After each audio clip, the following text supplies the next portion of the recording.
Hello. Good morning, everybody. All right. We're going to start with player interviews this morning. I'm walking from the comms booth into the interview frame.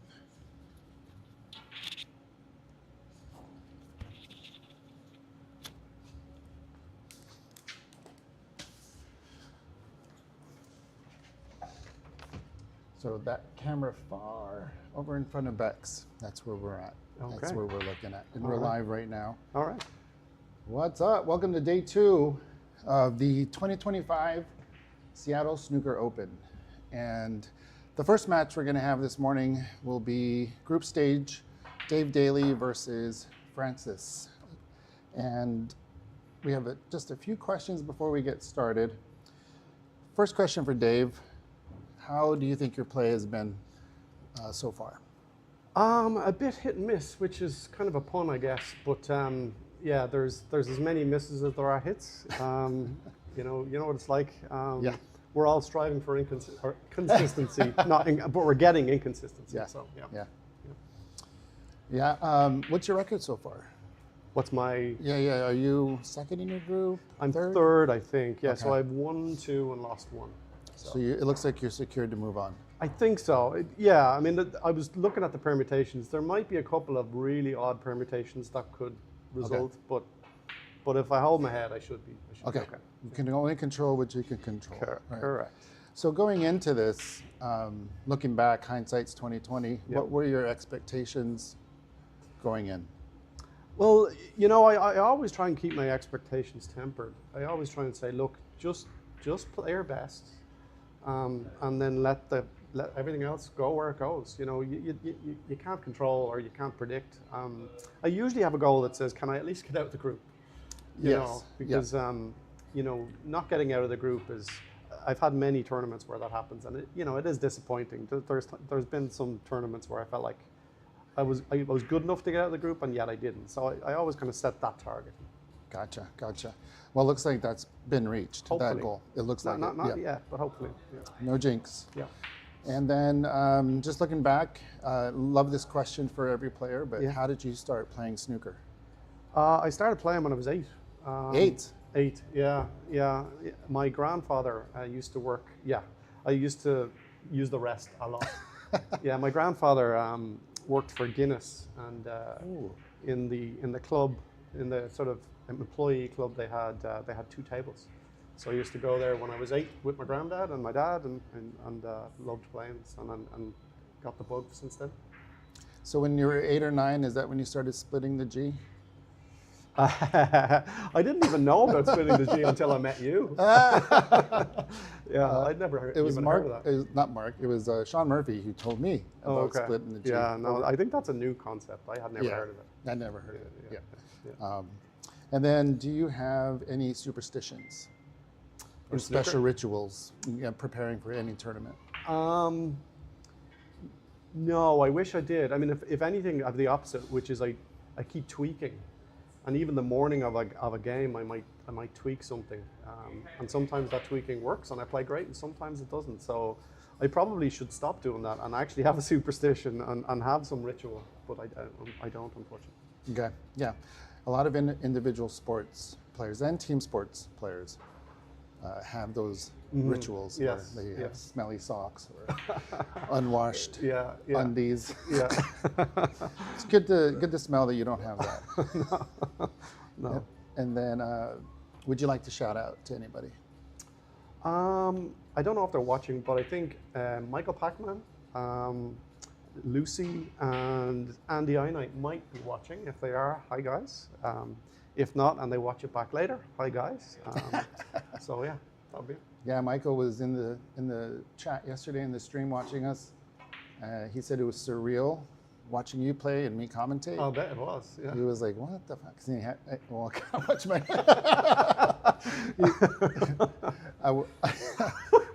But he showed me a picture of his setup at home. It looks nice. Yeah, looks really nice. Very Good job. cool. Hi, Michael. All right. Hey, Michael. Hi, Lucy. Lucy. Well, good luck, All right, thank you. and we'll put pause The hot mics, we'll still have hot mics, so just, I should watch my own language, but we're gonna get Francis in here in just a bit. All right.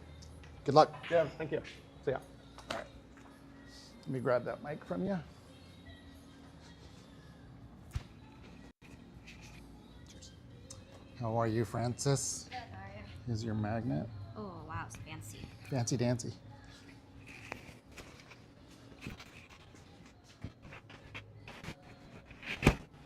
That. Where'd you go?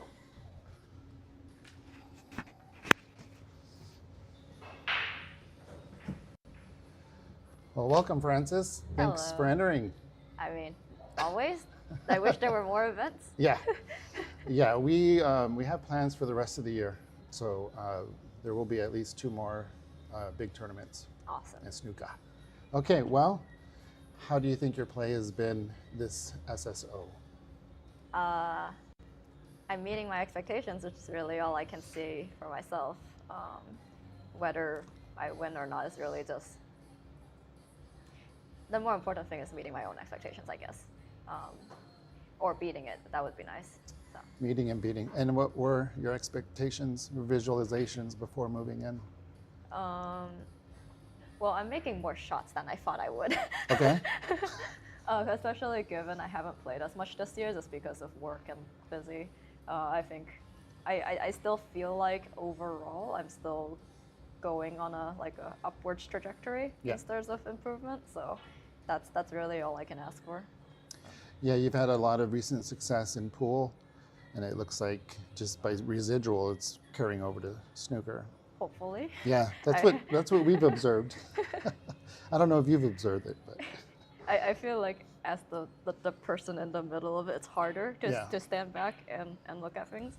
And every once in a while, like I start looking at like from when I first started playing any kind of cue sports to now. You look at like, let's say the past year, and you feel like you didn't really improve, but then if you look at it from a much grander scheme of things, you did. So. yeah, it's hard to look back. We tend to look forward. But looking back, how did you first start playing snooker?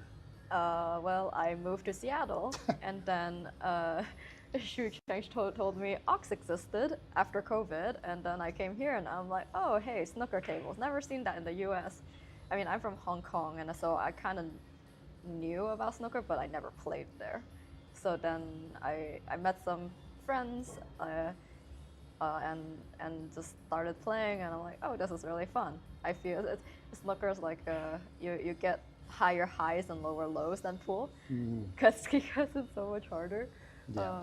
So it's just it's a very good feeling when I caught even one ball. It is. Hitting rail shots is a good feeling if you can get those in. We saw a couple of shots from you yesterday that were really powerful, long pots near the cushion. So yeah, very cool stuff. And then, do you have any superstitions or special rituals when you start playing tournaments? Nothing that I stick to like religiously. I'd say like usually like on the commute to the venue, I'll like make sure not to listen to any boring, like not boring, but like slow or like like low energy songs. Okay. Speaking of that, I think these mics are picking up some copyrighted music, but that's okay. No one will know. No one will know except for the algorithms. So that's interesting. So you're getting yourself pumped. Yeah, or at the very least not Okay. falling asleep. Gotcha. Makes sense. Too pumped is also bad. Yeah, you can go in a little bit hot. And then last question before we get started is, do you have any shout outs to anybody you want to say hello to? Prof and Christian, they're the people that got me, playing in snooker in the first place, and Prof always practices with me, especially the weeks coming up to this, so.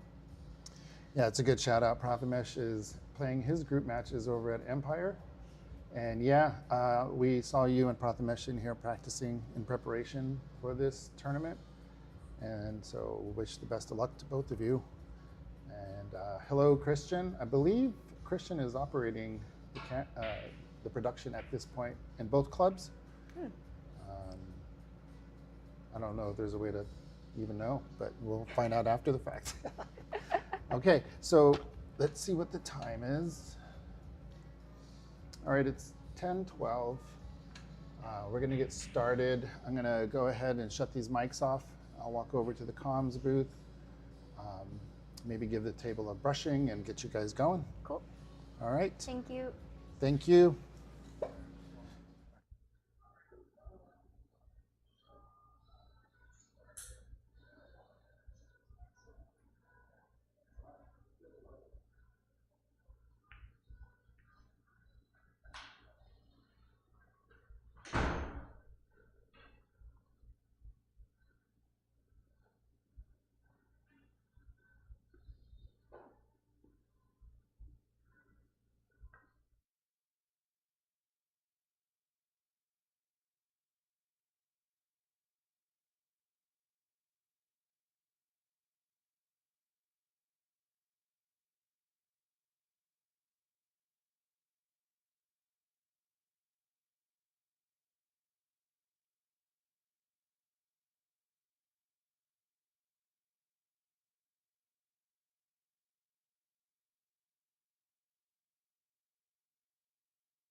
That's okay.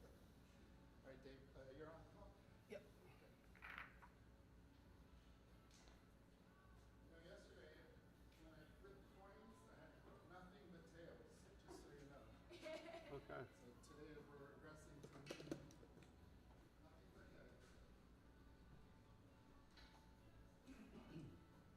All right, still best of three. Please work down on my breaks. So far it's 71. Who was that? Andy. Andy. Oh, nice. Was it against you? He did a 68 game. I think he did the 70 against Hartman. Oh,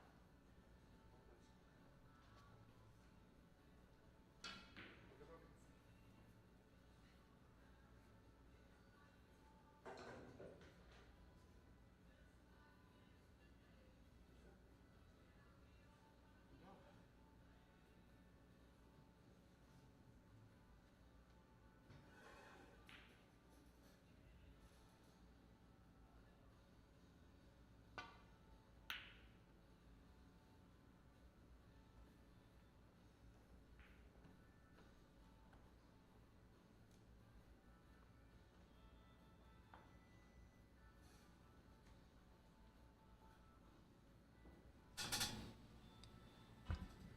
Test, test.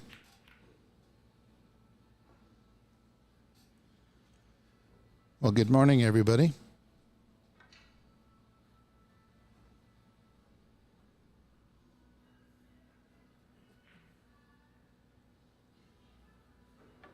Hope everyone's doing well. People in the chat, does my voice sound echoey?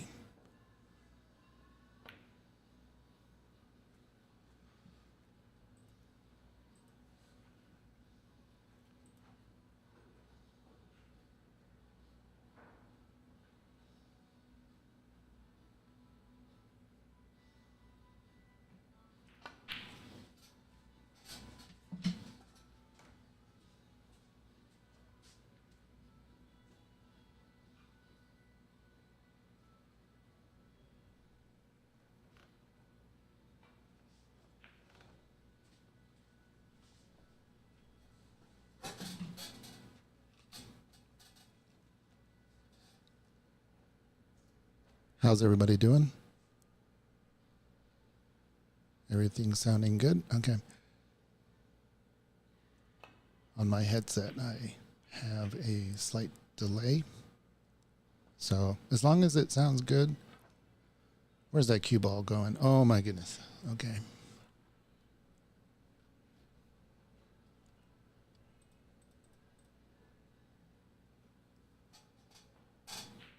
Let's see. Okay.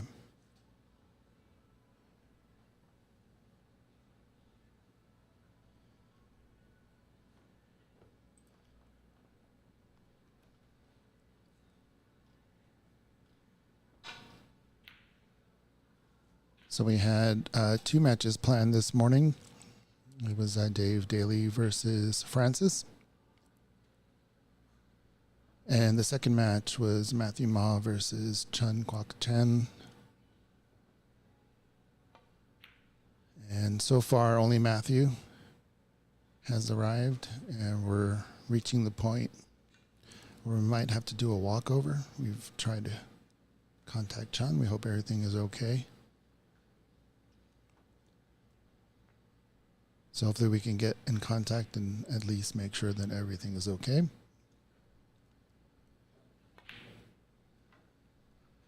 It's a nice stroke there by Francis.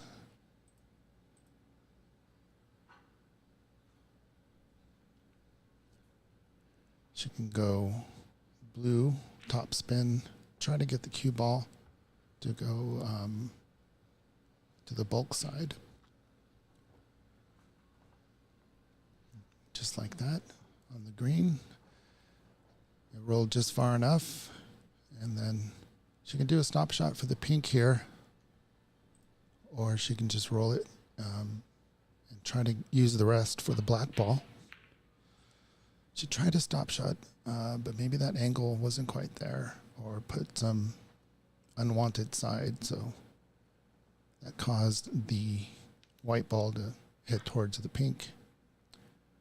And of course, if the object ball doesn't go in the middle of the pocket, as Nick Barrow says, if it doesn't go in the middle of the pocket, then the cue ball is not going to go where you planned. The great Nick Barrow, been here a couple times, inspiring players, still coaching some players here. Matthew Ma is one of his students. Matthew is a very improved player, really hard worker. He's in the club quite a bit. I think he's been playing for 5 months and has been doing well in this tournament, gaining confidence.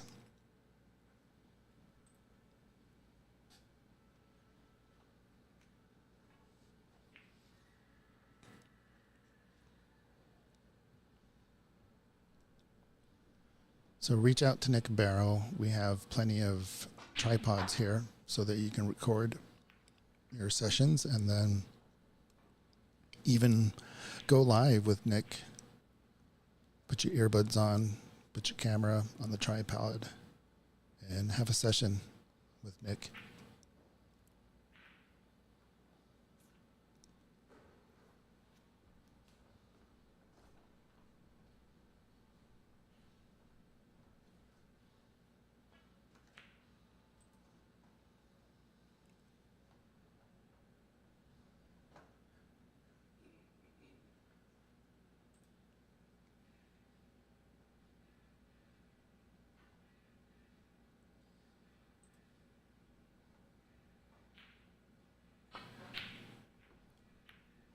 I'm not sure if it's because Francis was stretching on that one, but her cue action did a little chicken wing there, which caused the line of the cue to squirt the cue ball in an unintentional way. So trying to get the cue ball here behind the black. Didn't get enough draw on that, but still a useful safety. There's a red that goes into the green pocket, and then it looks like there's a red that goes into the left middle.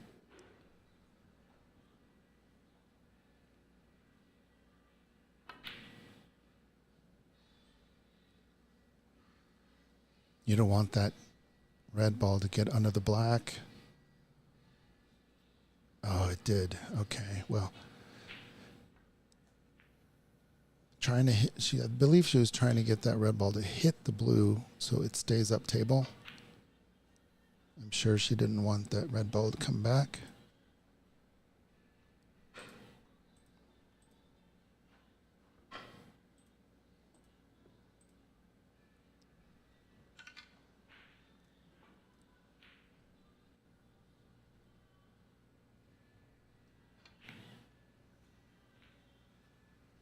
All right, Dave, did you go far enough?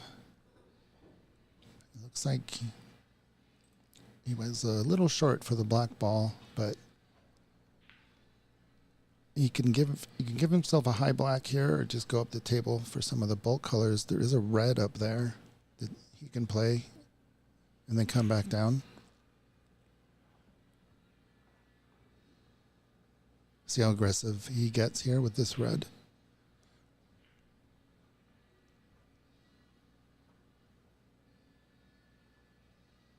Key thing here between two good options is to commit to one of them. That was a really good shot if the red went in, bumping the pack to keep the cue ball on the black.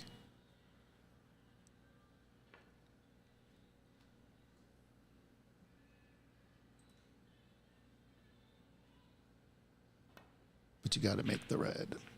Now this is looking good here. You're going to need to use that blue ball because the red is right in the middle, and I believe she has a full table snooker here. Unless there's a thin gap between the blue and the pink for that outside red. Yeah, a small gap. And a starter here for Francis. I think she might be able to come off one cushion for the black ball. And then from that point, she looks like she has a few reds to the right middle. So one shot at a time. Oh, that's a little long.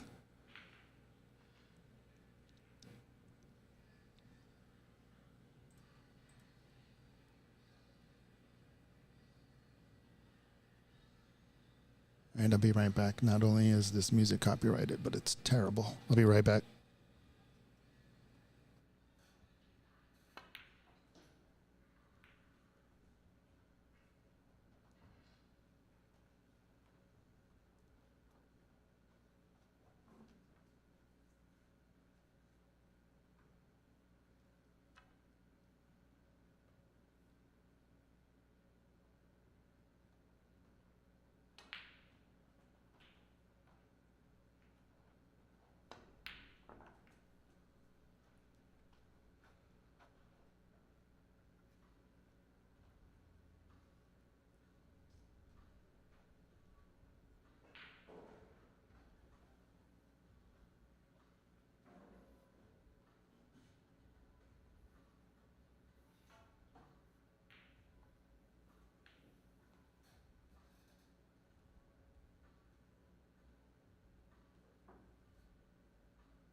just need to use the bathroom.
All right, everybody, I am back. Thanks for hanging in there and watching this group match between Francis and Dave Daly.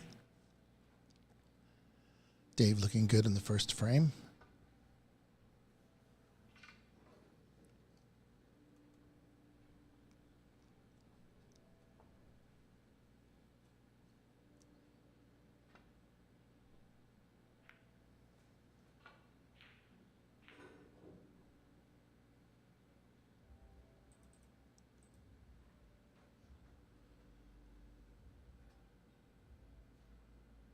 Yeah, Dave did a good job there of holding the holding the white so that the red is not too much of a distraction.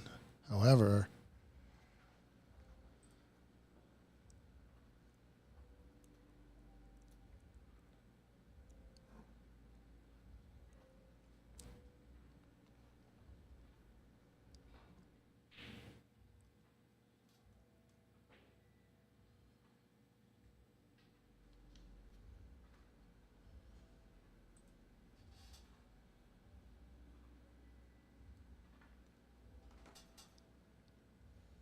didn't quite get the cue ball behind the black as planned.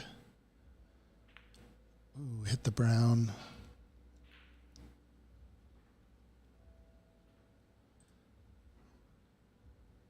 I think the cue ball would have been in a nice position if the brown wasn't cannoned into.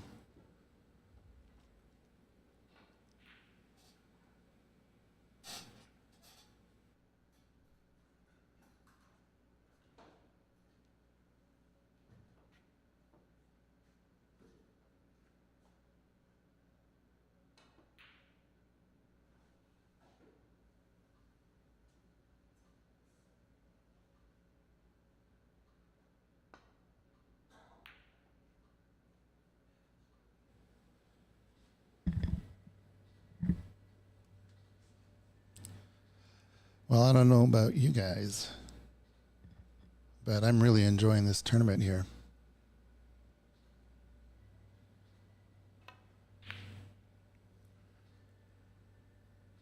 Stop, cue ball, stop.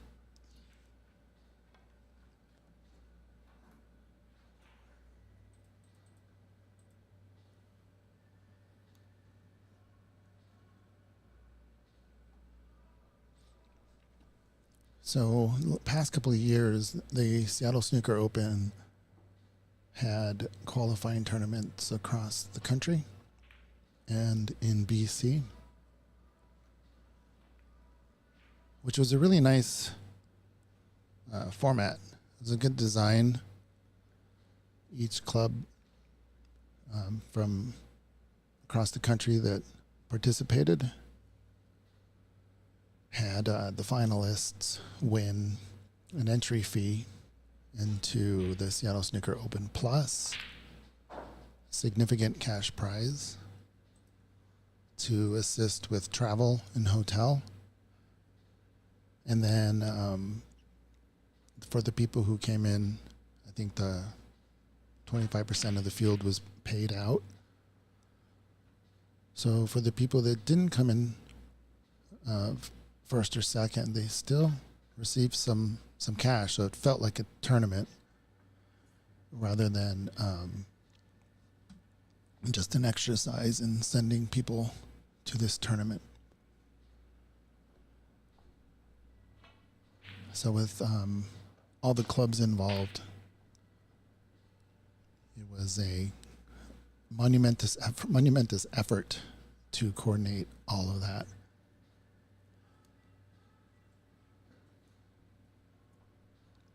And we did it with success, and we learned along the way. But this year, there just wasn't enough time. And nice shot there, Francis. And I keep saying this over and over, but I mean, it is true, and definitely don't care about sympathy or looking for it, but being in and out of the hospital for the past 2 years, being sick, hurt, living with pain is not fun, and it really diminishes the capacity to do some of these things. So this year we're just taking it slow.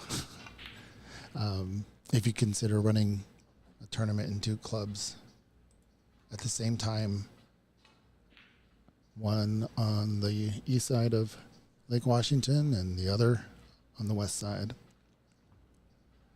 If you consider that toning it down, then I think it is, but it's still quite a bit of work. But man, our team is just doing such a great job, and I'm loving it. This tournament feels really good. I hope the players are enjoying it as much as we are. But anyway, back to the match.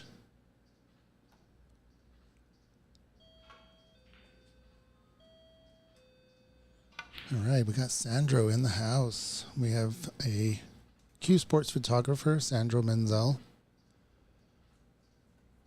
He's going to take pictures of these matches from here on out.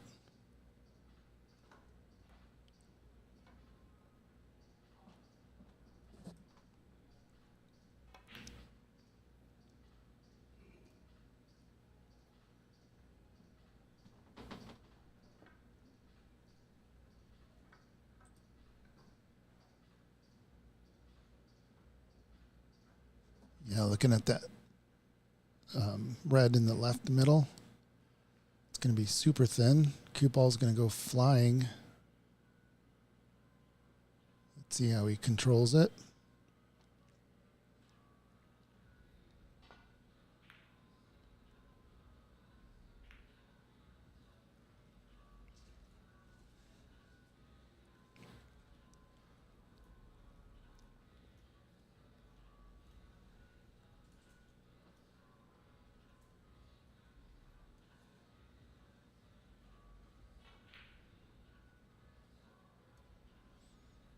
Yeah, there's a safety play here where she can skim off the red and go between the cushion and the brown and leave the cue ball up by the green ball. She opted to do a containing shot. Just get the cue ball under the black. Try not to leave a shot, which there is none. So this ball is going to try to hit the blue. Might be a shot to nothing. Oh, he went the other way. Maybe that was a miscue. But definitely that cue ball, I believe Dave was trying to get it to the right, not the left. Still did not do any damage. Unless Francis can get him hooked. That's a little thick.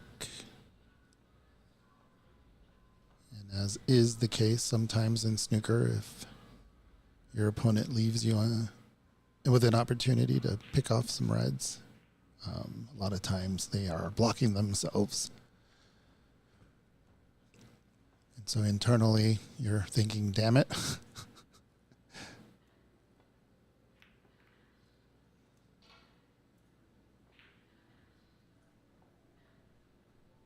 So she's got a thin red into the left corner. It's a nice shot to nothing with the yellow and the green where they're at. She could opt to just play safe, but she's going for the shot. Beautiful. So she's into the middle pocket with the yellow. Looks like a nice natural angle to get back down to the red on the left corner.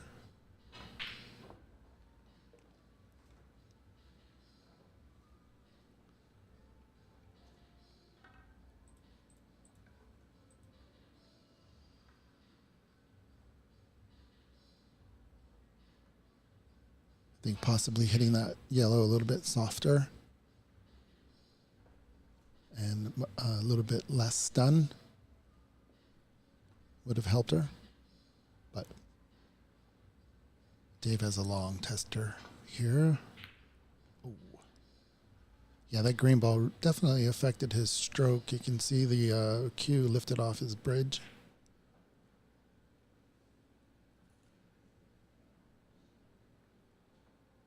Yeah, someone's asking about the tournament bracket. Let me paste it into the chat, but it's also in the description. So I'll just put it here. What the hell? Wait a minute.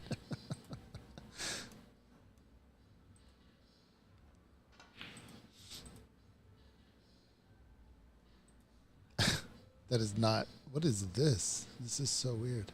Okay, wait a minute. That link is not it.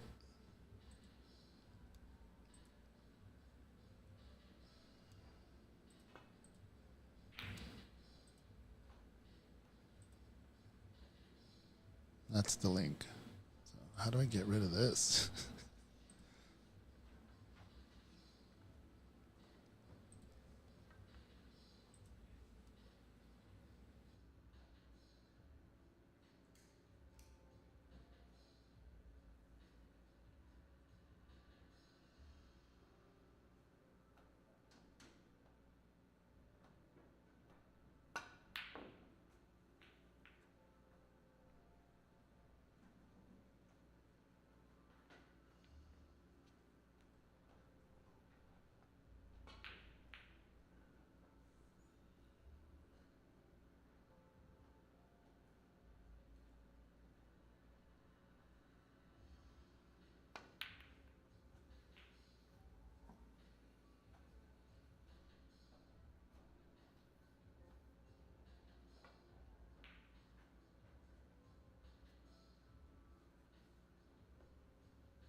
Alrighty, I'm back.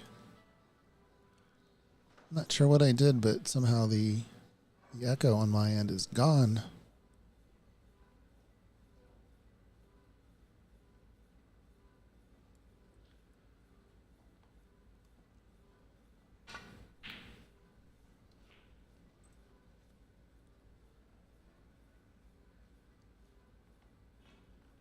So nice red there by Dave. He's in control of this frame. He's going to try to snooker Francis, which he did. I believe there's still one ball available for Francis to play off of. Opportunity to come off the side cushion behind the black again, or go up table, which I don't think is the right shot. With that red up there, she managed to cannon into it and put it on the cushion, which is ideal. But there was always a chance that the cue ball would have been able to pot the red in the left middle. But since she cannoned into it, it's going to give Dave a real tough shot there.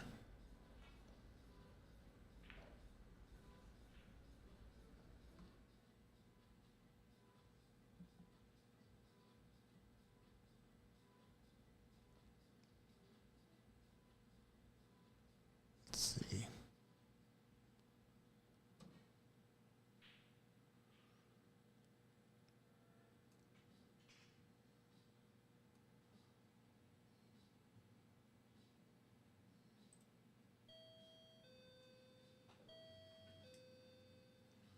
We have Andy McCloskey entering the building.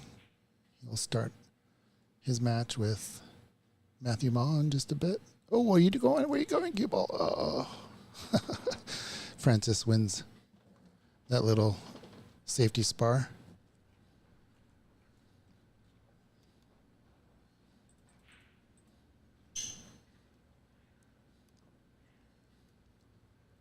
I'm going to go get a match started in just a sec, so we'll let Francis try to catch up here.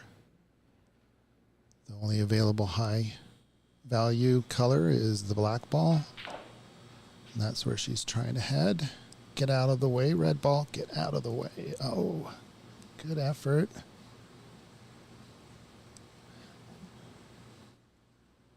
But really, that is unlucky, as there is only the yellow available. The green could also bring her down the table, but I think this yellow is not a bad option. Pots it beautifully.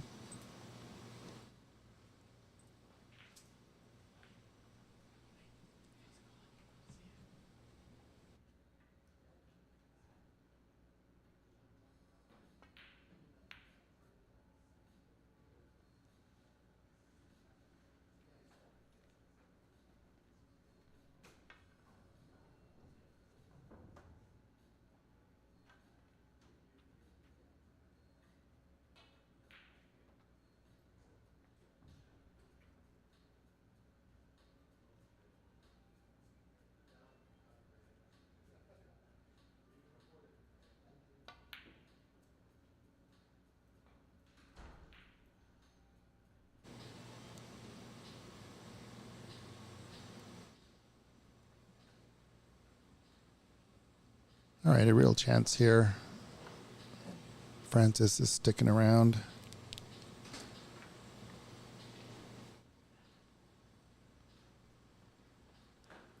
It's a touchy shot here, especially using the rest.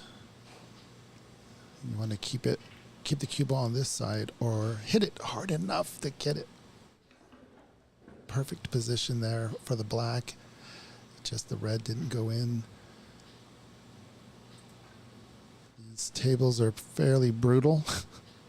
There are no easy shots. Looks like Dave is happy to just pot that one and reduce one more opportunity for Francis to make a break. It's a good black here if it can go. This would be punishing black if it went.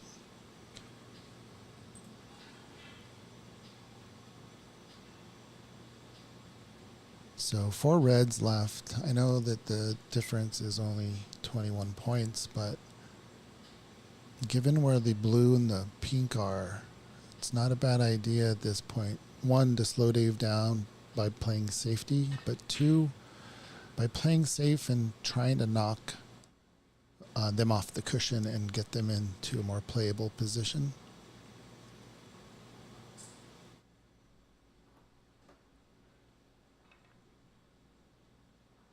So there's no sense in potting these red balls for Francis at this point until there are better options for high value colors. It's only 21 points, so hitting a green here and there or a brown won't hurt. But it's also break building opportunities, right? I mean, if you have half the available colors locked up, then your opportunities to break build are slim in general. So you got to be creative with your cue ball, playing safe. Oh no! And playing safe and then trying to knock off one of the color balls off the cushion. Unfortunate in off there.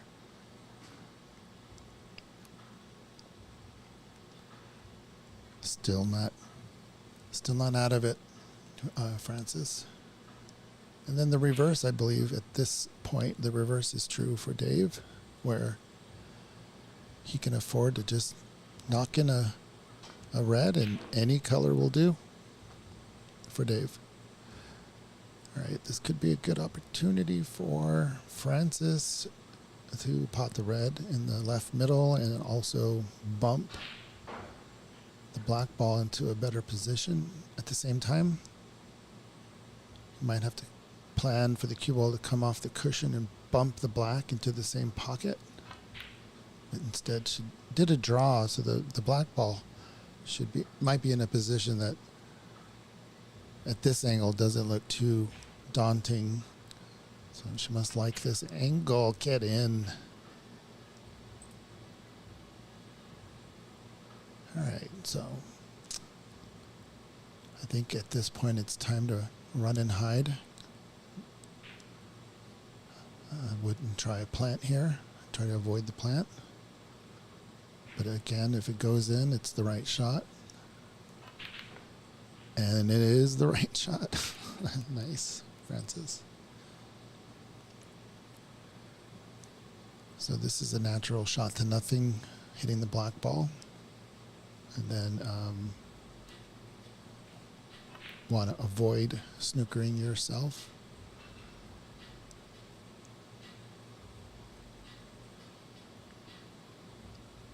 A nice break there. There was a red without a color, which does hurt, but still, points are on the table. Black ball's in a good position.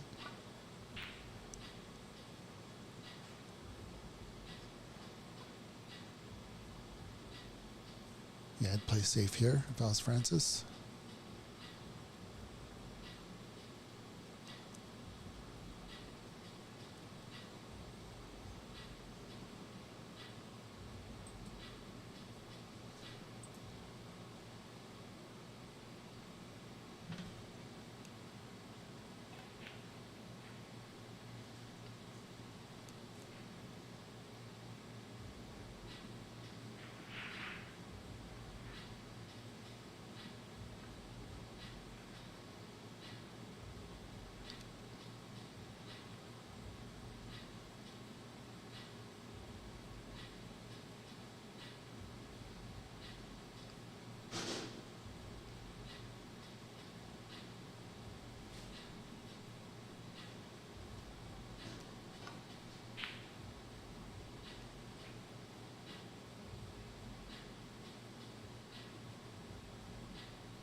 Boy, oh boy.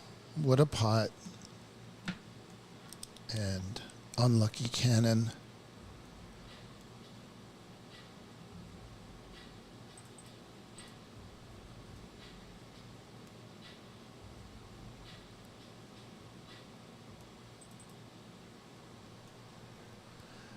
So Francis, given the table, well, I'll get there, is going to have to defensively make up the difference, because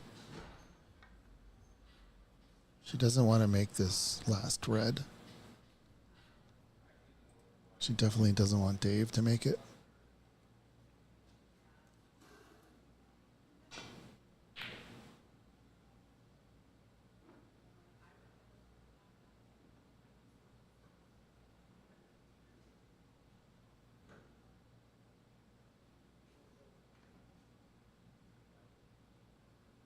Francis down 15 points, 35 on the table. However,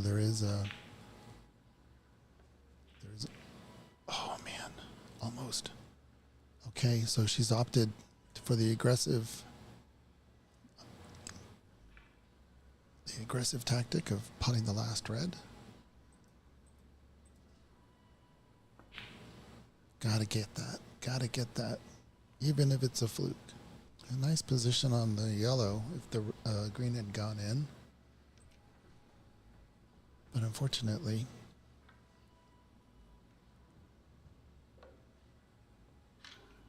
looks like it's a nice starter here for Dave, with well within his wheelhouse. During the player interview, we know he was using the rest a lot as an 8-year-old, which is probably why he is so effective with the rest.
All right, so the rule in the group stage is when there are 2 snookers required, the frame has been conceded.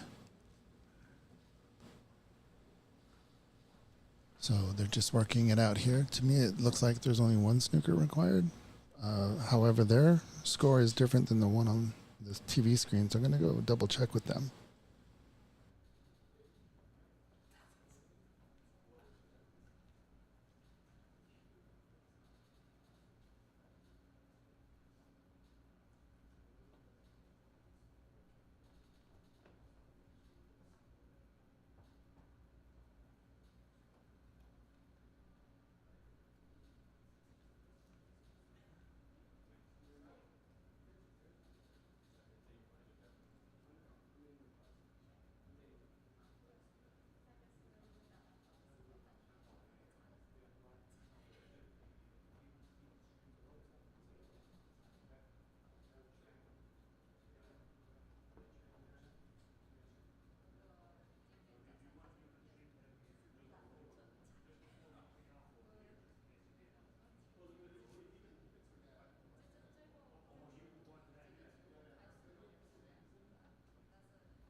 All right, we have all the scores aligned, and both Francis and Dave are confident in the score on the floor. And I believe them because I've been up and down trying to get things organized. So because the difference is 2 snookers, the match has been conceded. So what we're going to do now is I'm going to take a little break and get a stream set up on the Bex Kenna table. And it would be Matthew Maw versus Andy McCloskey. All right, guys, we'll be right back.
All right, everybody. Thank you for watching the 2025 Seattle Snooker Open here at Ox Billiards and Empire Billiards.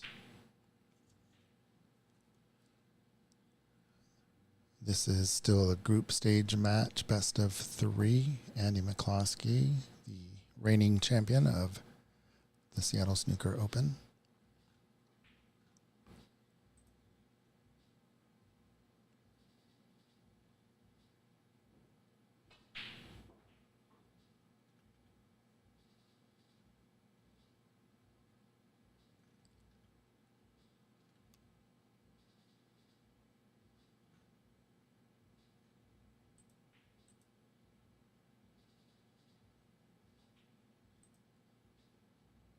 Having a bit of an issue with the scoreboard.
Okay.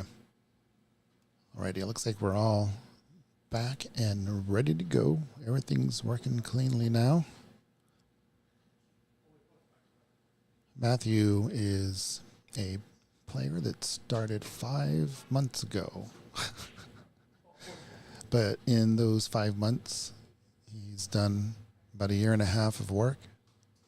He's always here, checking in at all hours of the day, practicing. And as I mentioned earlier, he's a student of Nick Barrow, so he's seeking out advice and coaching from the right people. Keep it up, Matthew.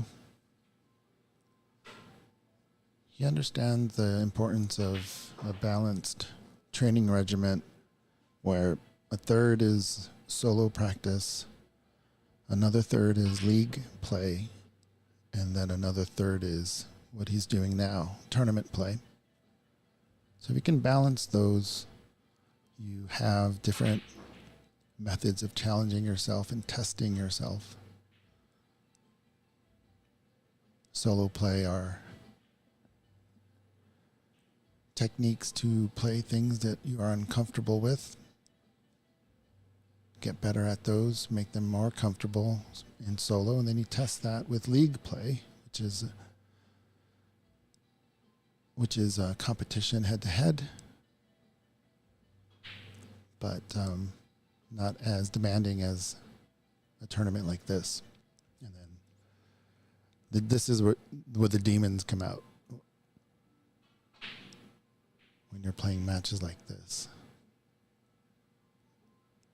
Okay, Andy could do a nice little snooker here, or hit the black in the left. Hit the red in the left black, left pocket. That is, if it goes, looks like it might.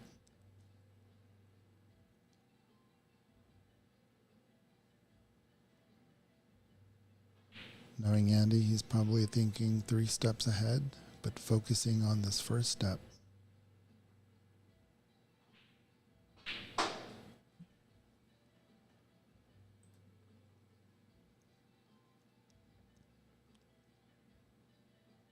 And knowing Matthew, he is not getting discouraged by any sort of break that Andy does, because I guarantee you Matthew's studying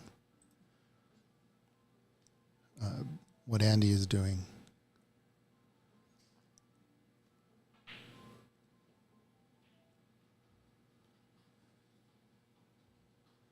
Patrick Casey in the YouTube chat says, great commentary and rooting for Francis. Thank you, Patrick.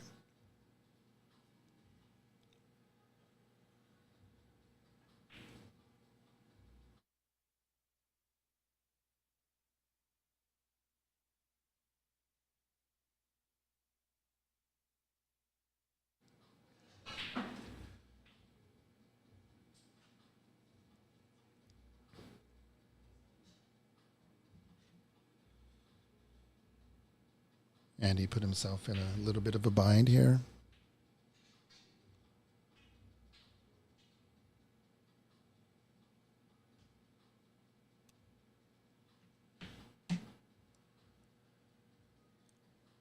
He's a tall man, so it's going to help him more than if I was taking that. If I was taking that shot. Oh no. That he's laughing. It's so easy to do. Just kind of bunny foo-foo the white ball with your cue. Just kind of bonk it on the head.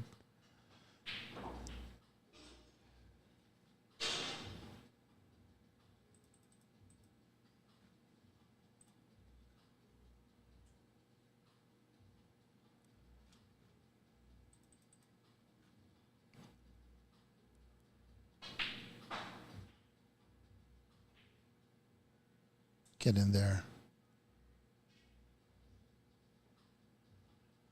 All right, what's he going to choose? The brown? Come down to the table? I believe the yellow and the green are blocking each other. I don't think the blue is of any value. And of course, there's always a safety play. Hoping to lock up Andy behind one of the bulk colors and forcing him to make a mistake, and forcing him to give Matthew another opening. Let's see, he opts for the safety, just a little thin on the yellow there, and probably a bit too much pace.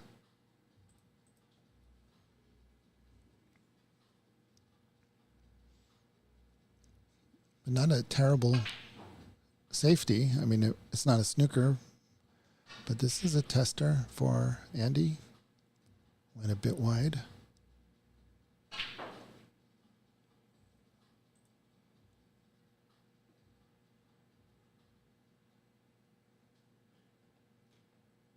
Those two reds that are parallel to each other to the right of the black is probably the better shot than what he's trying here. But this could work too, doing check side on that first red. Just got to avoid the black, which he did beautifully. And hopefully the yellow gets in the way. Nope. Looks like there's a potting angle on the red to the right corner. So maybe not. We'll see. All right, he's going to do a similar shot to what Matthew just did, trying to get the cue ball behind the green. But you got to, oh, it had the double kiss. So everything went a little haywire. But once again, here's a choice. Get really aggressive or play safe.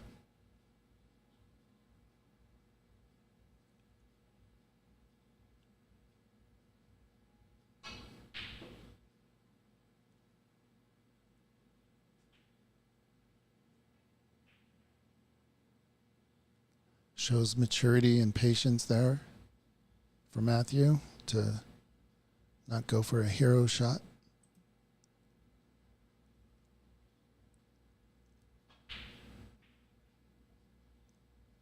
It's a nice line here. How's the pace? How's the pace?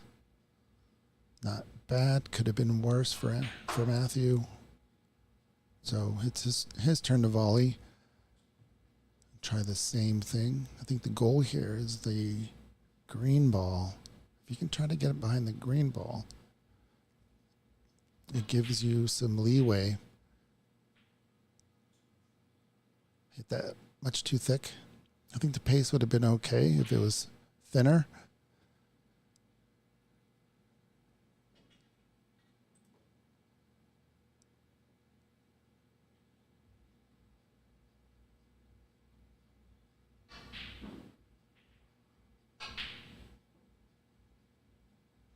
It's a bit too early in the morning. Those two corner pockets are closed.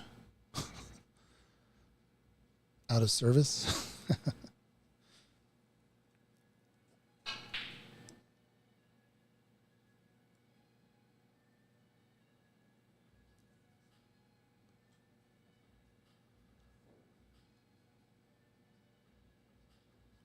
Matthew would love to see the red at the bulk, but doesn't. I don't believe you should play safe off the red that ties up the black. So he's looking for options to play safe.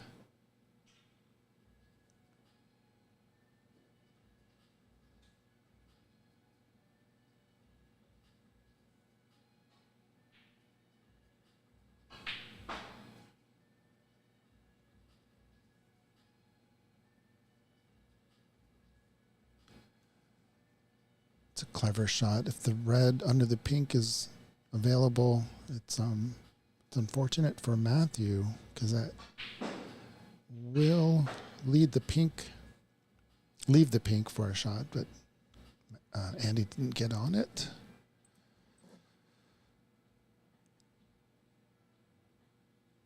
Bridge over the two balls and try to hit the pink. The yellow.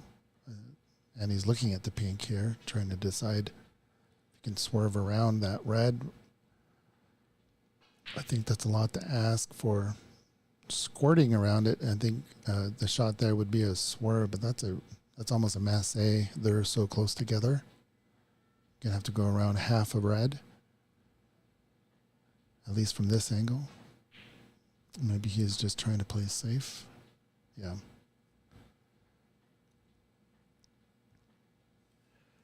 Good strategy there for Andy, tying up the two high value color balls, reducing any break building opportunities for Matthew. But you still have the blue ball right in the middle of the table, so there are options.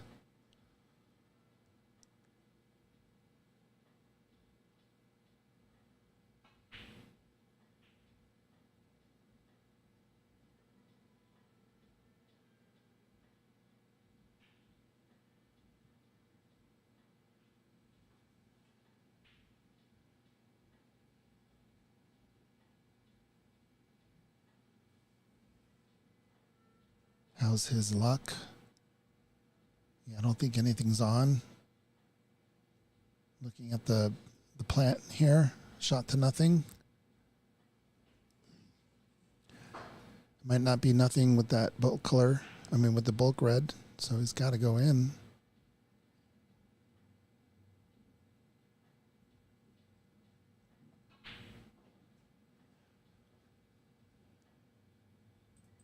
Pressure shot here for Matthew.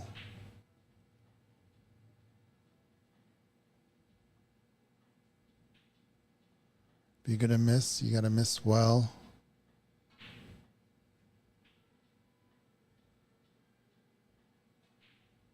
Good stroke. Beautiful shot.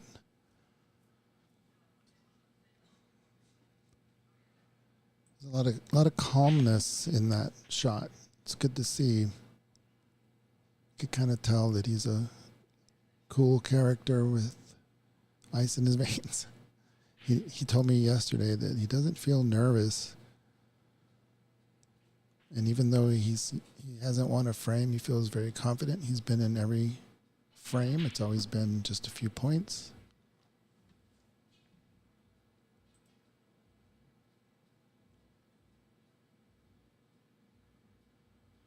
All right, bridging over the red ball. There's a red in the left corner that Andy can use.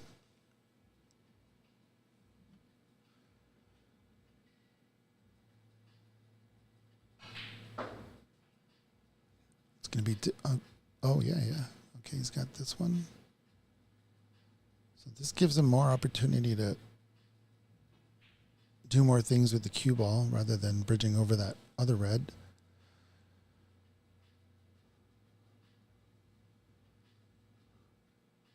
Uncharacteristic miss there by Andy. So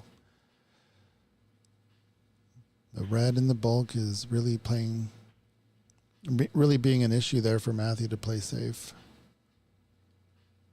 You're going to have to get the cue ball behind it, but then in doing so, you give Andy an opportunity to snooker you.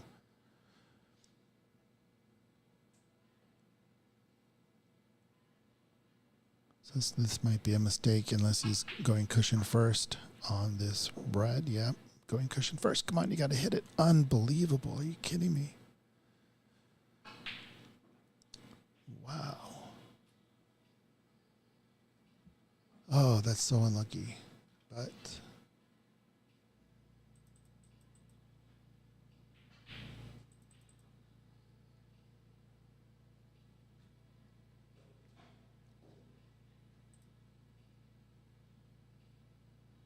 But that was the shot, I believe, Matthew.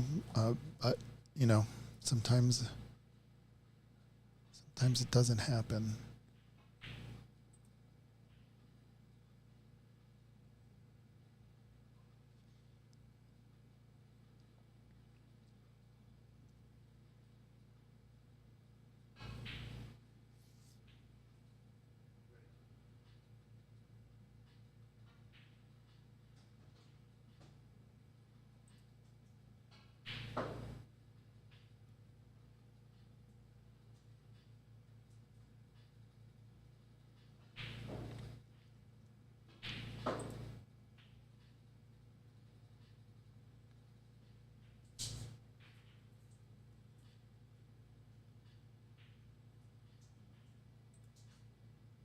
On the other table, we have Dave Daly versus Chang, and it is a battle for second in their group.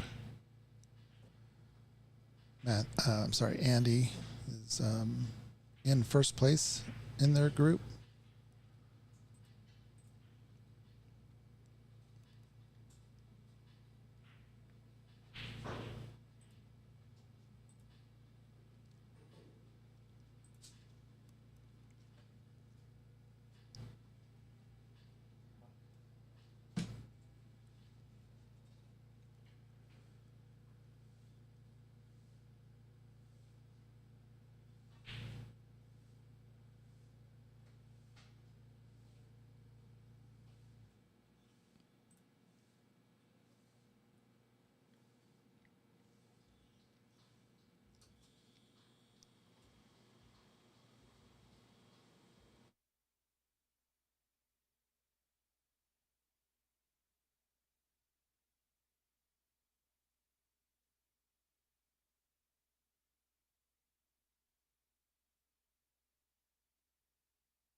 Whoa, what's happening here? Okay, we have frame 2 under the way, and apologies for having that hold screen there. Taking a few things got to do, and we are off once again with Andy taking a 3-0 lead here.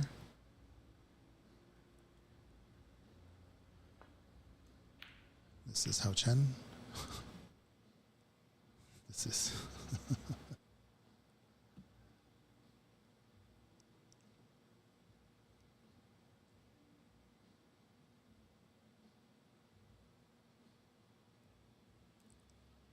Chen and Dave. Oh, that's unfortunate there. Matthew going in off. But yeah, this is Dave with a Matthew's scoreboard, but Dave taking a shot here. Looks like it's 1-0. Chang.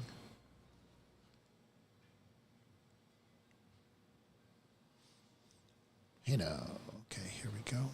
Matthew after the in-off. Matthew's in-off is going to give Andy a long shot here. Perfectly stopped for the black ball. What a stroke.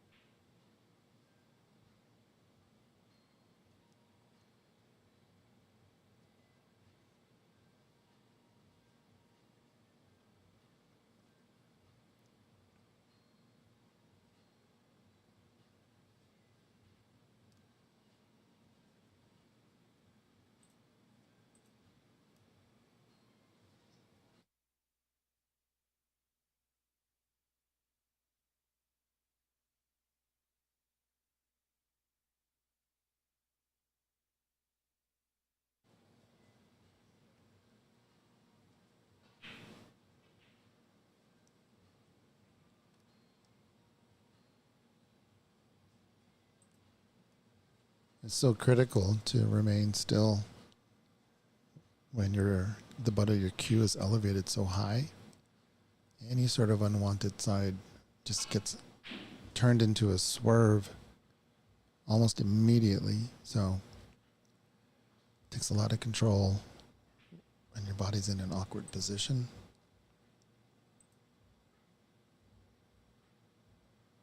You almost have to just let gravity do the work and drop your elbow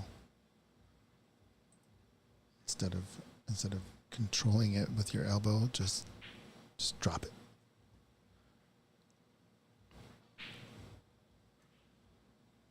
And he's off and running here. He has a high break of the tournament, from what I understand. I checked with Empire how things are going over there, but right now Andy has a 71 break.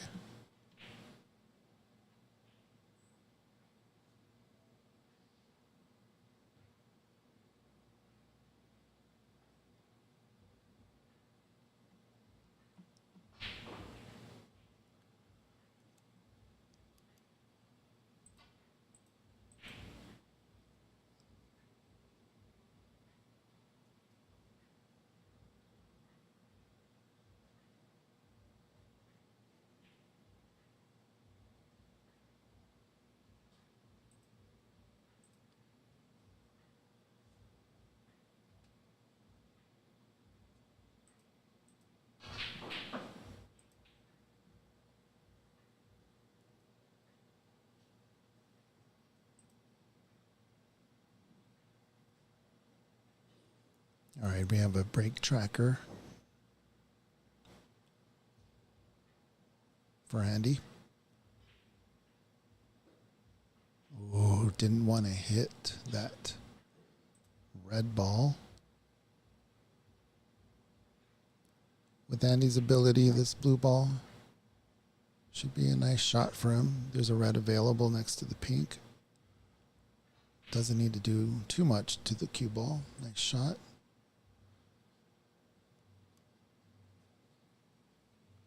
And now he's back in business.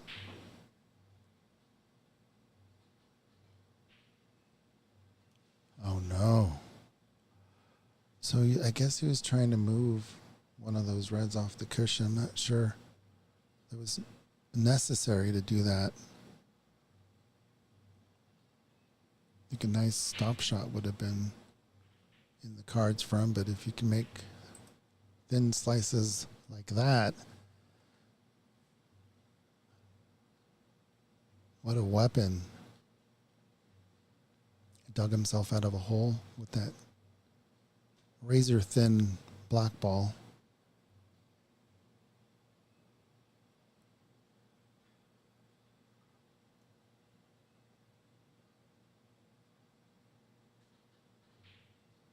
Get out. Look at this. Here we go. Cue ball is safe. All right. There's that pink. Right of the pink spot is probably the red he's going for. Yeah, a little bit long, but still can get in position for any of the high value colors, whatever you want. Obviously, the black is ideal.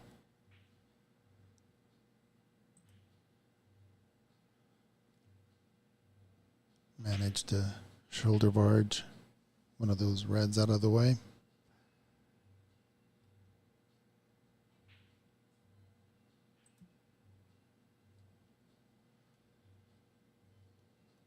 It's got a 60 break going.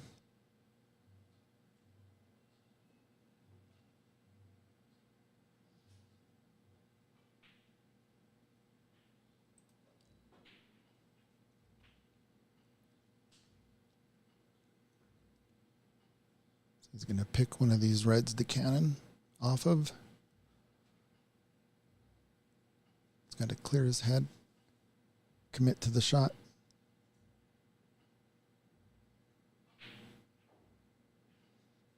That was a nice choice there. He could have really hit either one.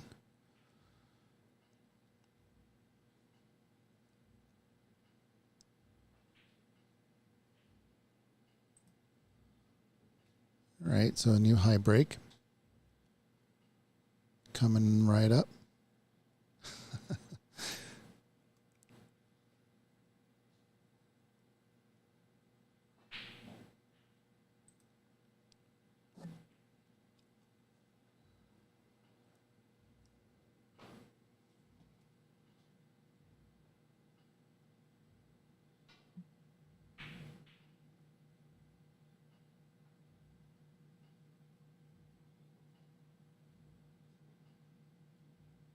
All right, next step for Andy is shooting for a century.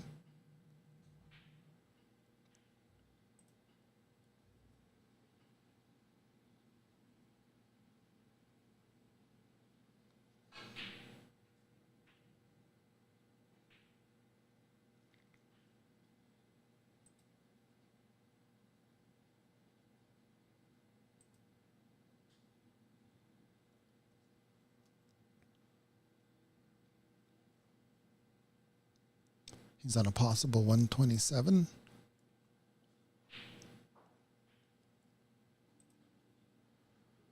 Obviously, it will be really tough to do given the red up there by the green, but maybe the 126 or the 125 is on.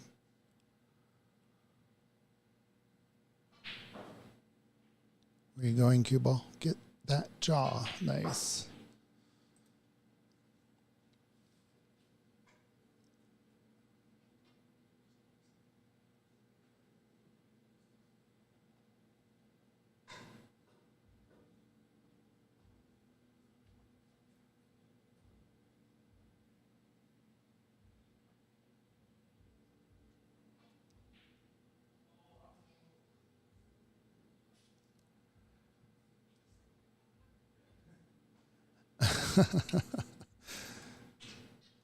I think Matthew was rooting for him there, but unlucky, but still a really nice high break there of 92. Andy wins this match.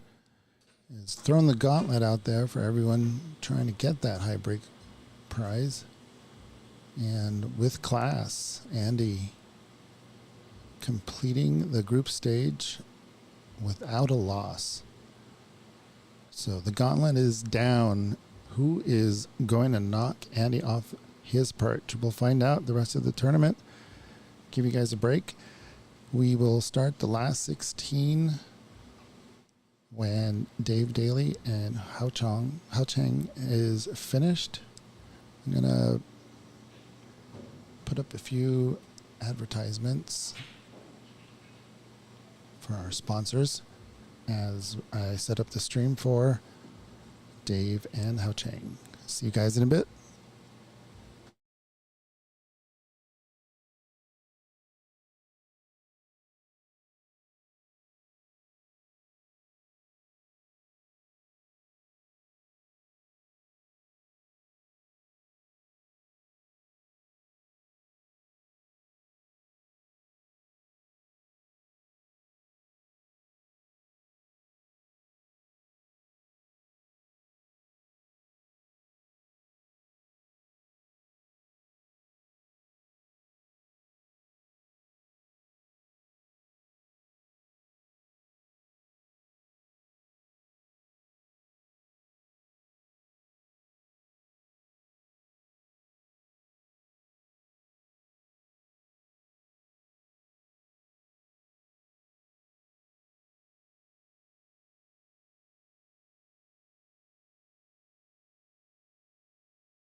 Well, hello everybody. I am back. This is the last group stage match.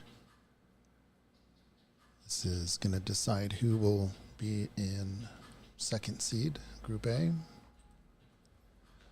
That's the only thing left to decide, really, in Group A. Both of these players are moving through with all the tiebreakers. The bottom three of Group A are Francis, Matthew, and Chun. Considering all the tiebreakers, it is Francis. It's moving. Concession there by Dave.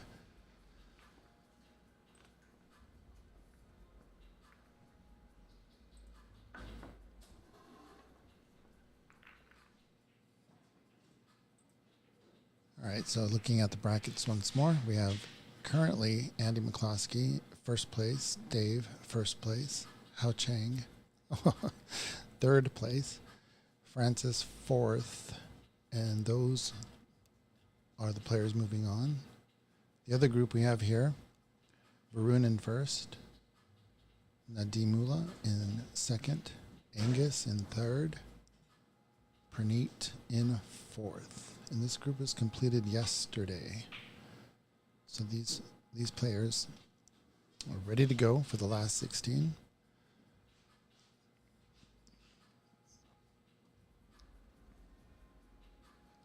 All that's left to decide is whether or not Dave can come back and keep the second seed, or if Chang can complete this win and overtake Dave for second place.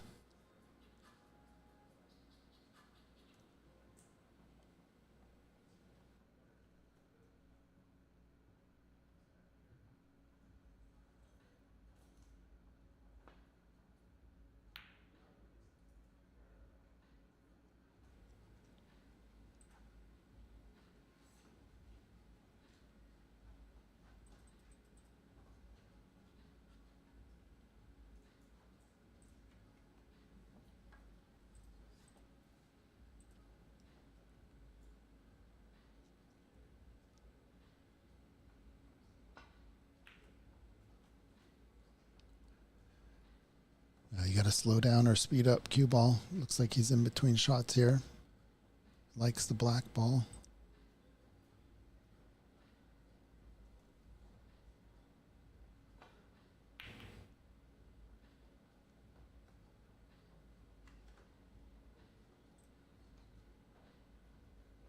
That was a possible 147 there.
What has he done?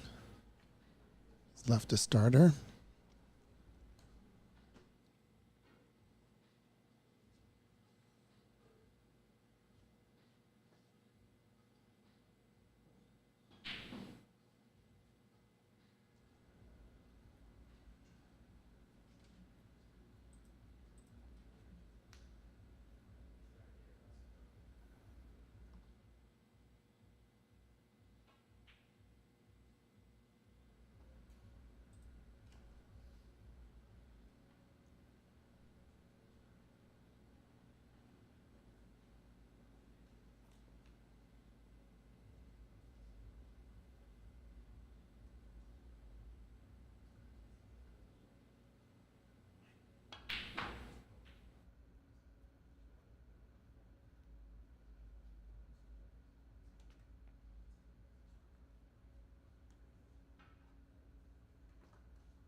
Okay, I'm in sync now with the score on the floor.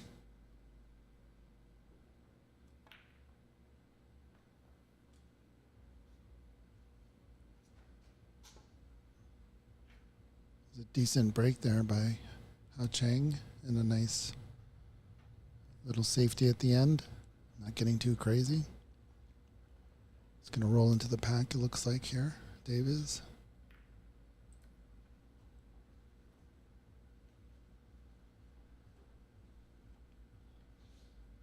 The trick here with rolling into the pack is trying to avoid a touching ball.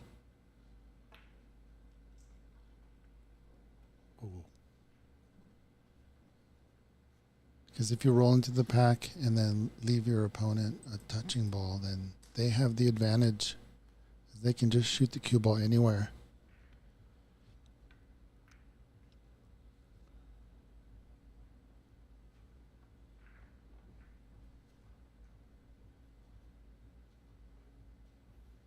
You can see how Chang excitedly looking for that touching ball. It looks like it was not a touching ball.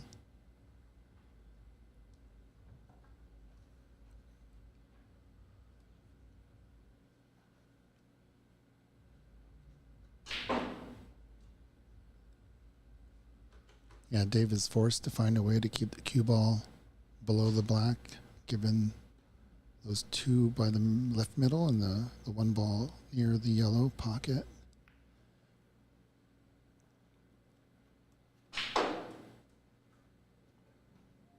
That's pretty clever, but you know that how Chang is going to just put that cue ball back. Well, let's see. It doesn't look like he's going for what I just said. He's going for the pot. What kind of shot was that? That was incredible.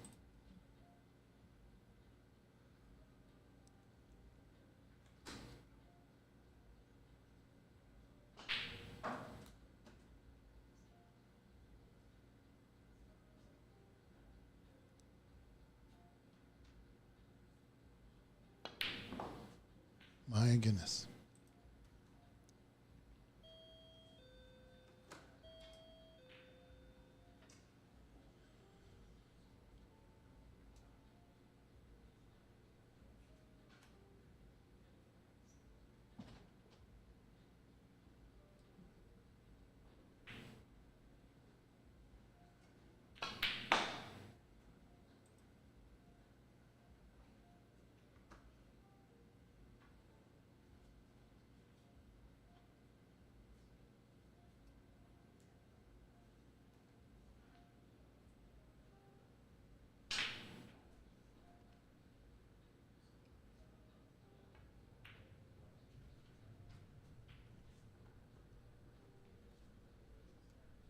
Yeah, it looked like the cue ball ran a little long to take the red on the right. So you might go for the red on the left in order to get position on the blue.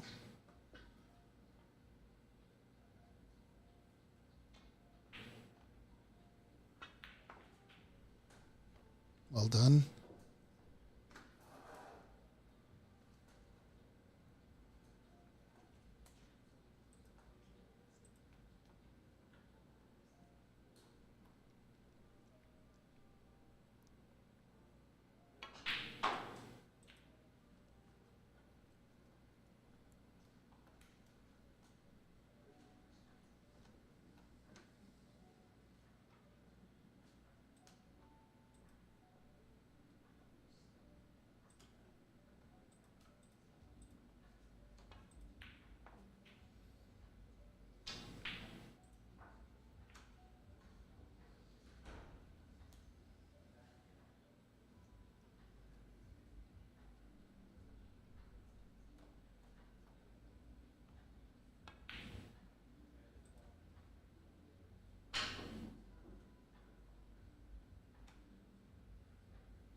It's a nice rhythm Chang has.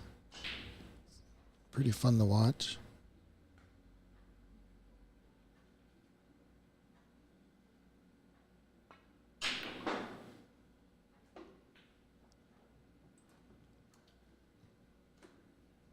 Doesn't seem to be bothered by much.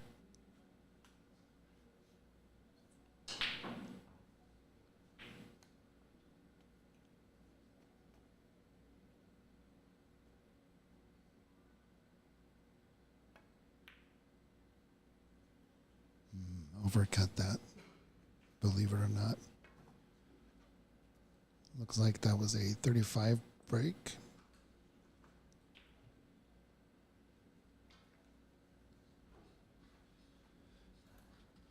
Looks like Dave's score is 5. And the pressure is on.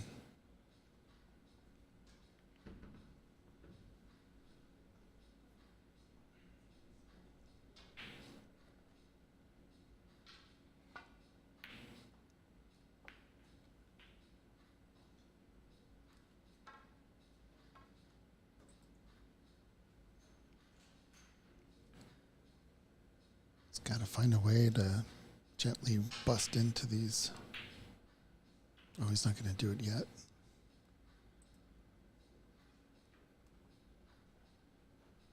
Yeah, I don't know. Maybe going into the pack at that point would have been ideal because that red was always there. And now it forces you to get in a position with no safety net and try to break him up here, which is not a good position to break him up here. But going into him early, keeping the cue ball above the pack, guarantees that red in the right middle and possibly an easy red in either one of the top corners. Let's see what he can figure out here. Beautiful shot. So is there a plant? I believe Jen was trying to see if there was a plant as he was putting the pink ball back. Let's take a look. Dave, ooh, what are you doing, cue ball? Don't do it. Okay.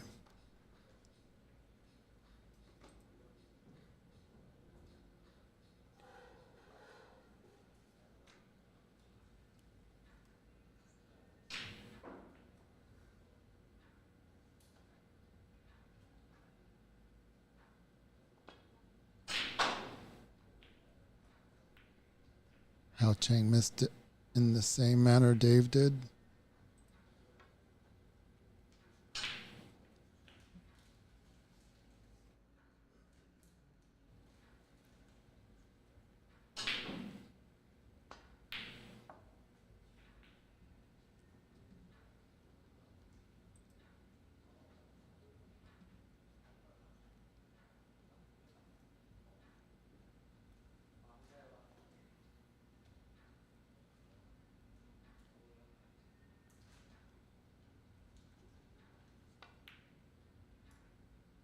It's a nice stroke there.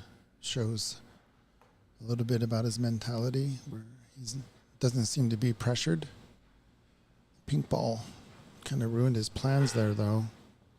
So these last 3 reds need a high value color for Dave. So I would think he's playing safe. Now he's going for the pot and he's on the blue. The blue will do. You don't want to hit the pink full in the face, especially if that red where it is goes into the left corner. He's going to try to pop it open, trying to get a glimpse of the pink to knock it out of the way. Did not happen.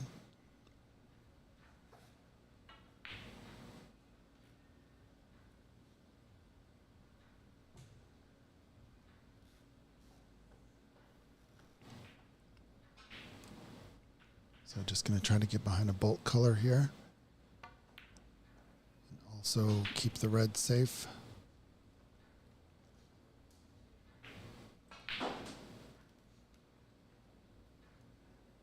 Did well there.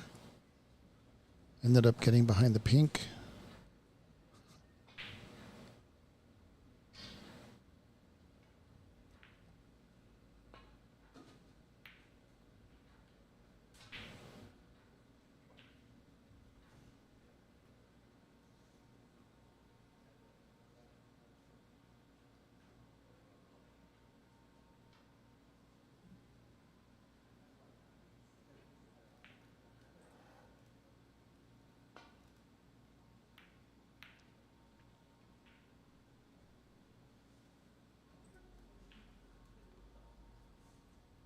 Yeah, it's a strange angle to avoid the pink.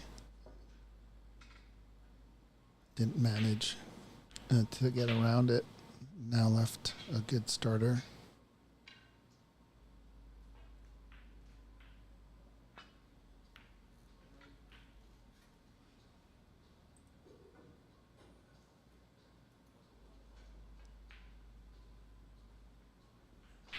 At this moment, it's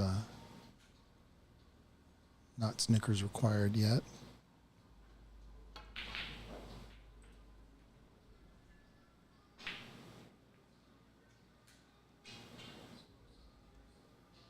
And speaking of snookers,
I think at this point the play for Hao Chang is to try to leave that red over a pocket. It's in Hao Chang's best interest that somebody pots the red now. Ooh, did not control the cue ball there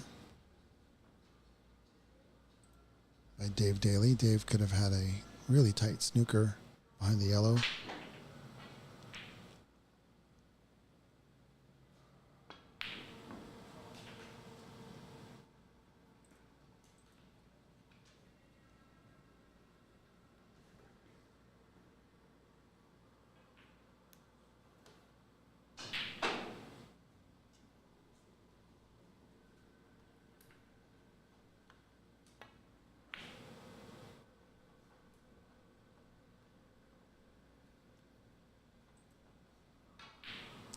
Yeah, by potting that red, snookers are now required. Once 2 snookers are required, the frame has been deemed conceded in this group stage. And that will change in the knockout, where it would be 3 snookers required.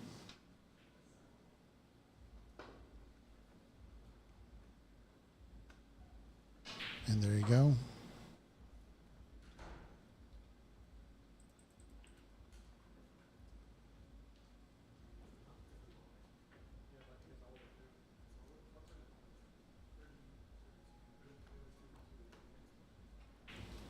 Yep. And they looked at the score and determined that 2 snookers were required and shook hands. Well done, Hao Chang, taking second place away from Dave. Dave also played well, had chances. Shouldn't feel down about it because he knows he can make those shots. That did not happen. Hao Chang should be really confident, though, at the same time. Proving that yesterday was not a fluke. He performed super well, kind of a dark horse. But very, very cool outcome for Hao Chang. So we will, on our end, Ox end, get the groups together and take us about half an hour or so. I'm gonna keep it going, keep the stream going. You guys can just watch us tool around as we get stuff done. But we'll be back as soon as possible for the last 16, beginning of the knockout round in the 2025 Seattle Snooker Open. Whoever escapes from the last 16 gets into the money. And there is a possibility that we will do the quarterfinals today, especially since we're running ahead. We are currently surveying the players, and a consensus would be needed in order for us to do that, because it would be change of schedule. So we want to keep everything fair, but completing the quarterfinals today would make for a less tiring Sunday. So either way, we'll be back as soon as we can for the last 16. For now, you can just watch us as we work. Thanks again for joining us. We'll see you in a bit.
Verun is yet to be on the CD. On the back, we're going to have Chang versus Angus. The second team to be able to beat him. And then Verun is not here yet, he's on his way. We'll leave it there.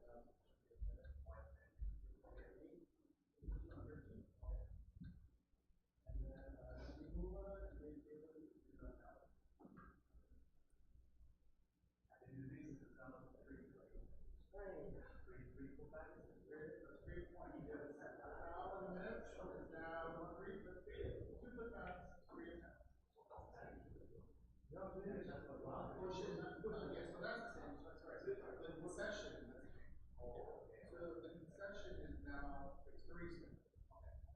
And the ballot is only changes on semis and finals, but then you have a designated. It'll be unlimited. It'll be unlimited. This option is standard.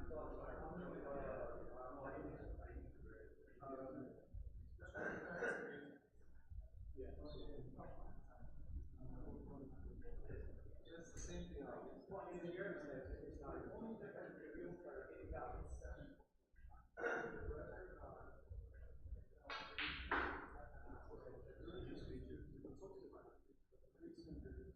You're down by 3 spins with Verun.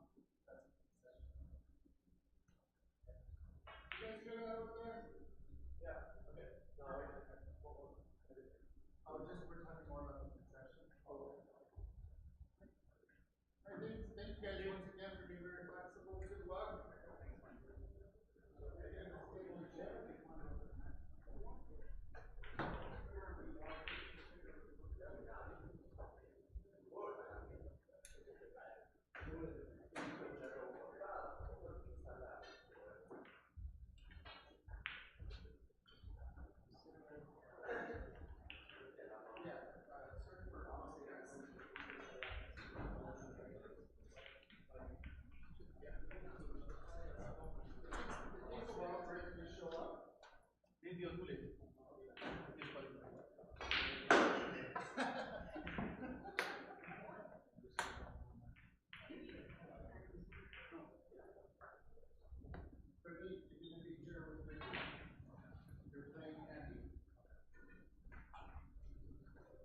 So we're still waiting for Empire to finish their group. So online, the brackets are not populated. So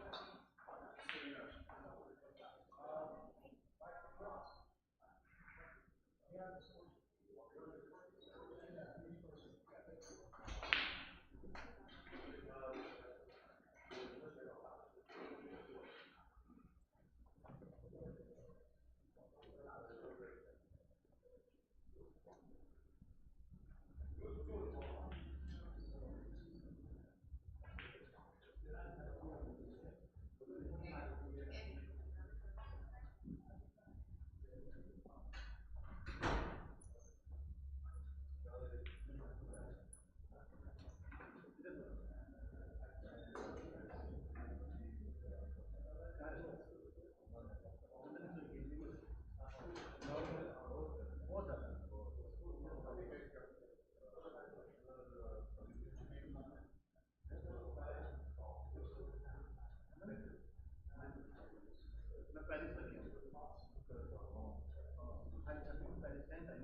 This is not a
He's got 2 minutes to warm up.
Hey everybody, get ready. We'll be starting soon.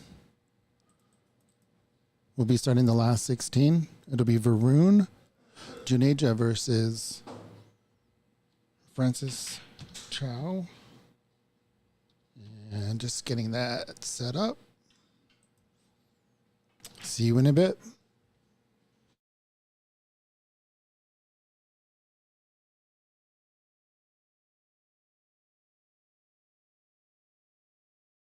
The last 16 will be a best of 5. Shout out to Marco Fu Exclusive Cloth. What a great company to work with. They are super excited that we are using their cloth and very happy to hear from all the great things that the players have to say about it. It's not fluff. It's the real thing. And at this point, when it comes to these type of things, it's possible to have quality ubiquitous. So what's key in these type of relationships is how they work with you as a club. And Marco Fu Exclusive Cloth is a great company to work with for your club. And then the Washington State Snooker League is something that Empire and Ox have created together. And we are on the verge of growing it to different clubs. We are growing snooker in Washington State. We're seeing players improve. Beginners are moving up to intermediate, and our elites are getting stronger. It's a slow process, but it takes constant effort. So kudos to Empire Billiards, kudos to Ox Billiards. Sounds weird to say that. Break my arm patting my own back, I guess. But it's not just me, it's the team that we have here and the dedication that all the players and support that we have. Very happy for everybody involved. And everybody that plays in the Washington State Snooker League has a stake in this tournament. So then we are at Ox Billiards. Come on down. Enjoy the fun. After the last 16, it's a very strong possibility that we'll all travel to Empire today and complete our quarterfinals. The consensus that we have here in our club is to do that. However, we're only half the field, so the consensus over at Empire needs to match in order for us to change the written schedule. But I do have a sense that that is what's going to happen, but I can't say for sure until it does. You can head on over to Empire Billiards Facebook page so that you can watch their commentary and watch the matches that are still completing their group stages. I think there are still 2 more matches to go up there. Or you can go to Ox Billiards YouTube channel and watch either one. We have 2 streams going on the Ox Billiards YouTube channel, this one and Empire's. So go on over there, give us a like, subscribe, and put something in the chat. Any sort of interaction helps us. It also spreads the word of snooker in the Pacific Northwest. So small little actions that'll help us. Hold on.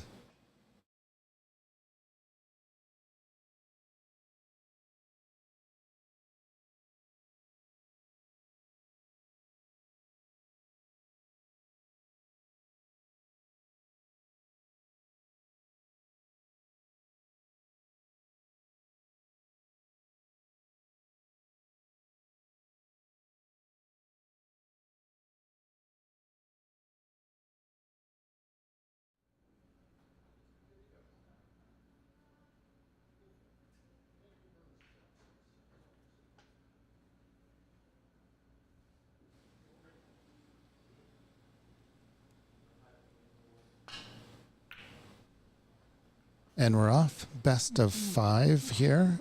First match of the last 16. Wait a minute. The only match of the last 16 for these 2. This is the knockout round.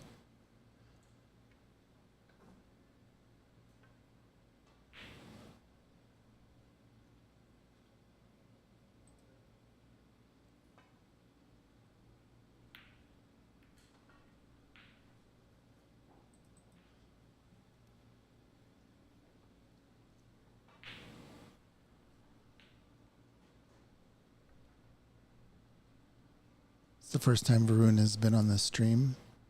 He is nursing an injury.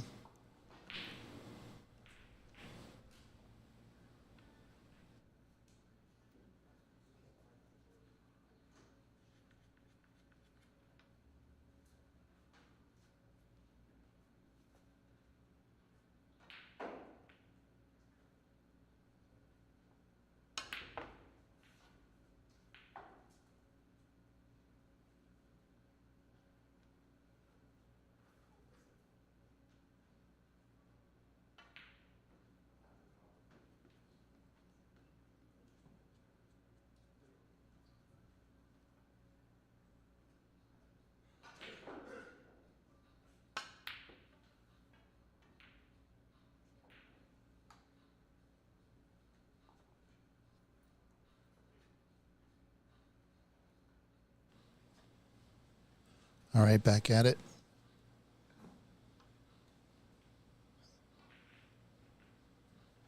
So since other group matches are going on at Empire, we cannot publish the last 16 brackets. But what we have going on, I can say verbally. We have Dave Daly over on table Alex versus Nadim Mullah. So they're battling it out. Dave just got knocked into third place in his group. Angus and Chang are also playing on table Bex. And of course, we saw Chang grab second place.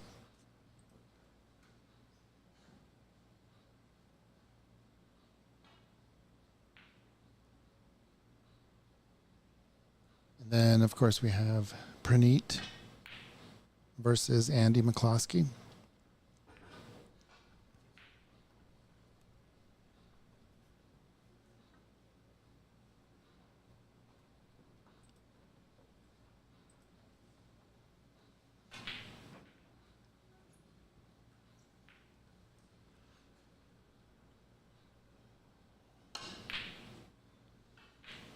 So of the 8 players here, 4 will move on to the quarterfinals at Empire.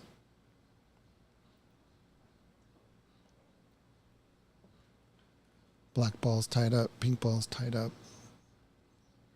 This is a shot that might bury the cue ball in the pack, so she's got to be careful. Nicely avoided it. What are you doing? Cue ball, what are you doing?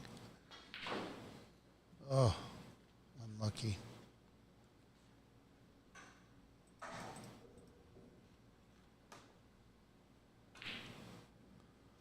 Triple G in the YouTube chat. Good afternoon, Greg. How you doing?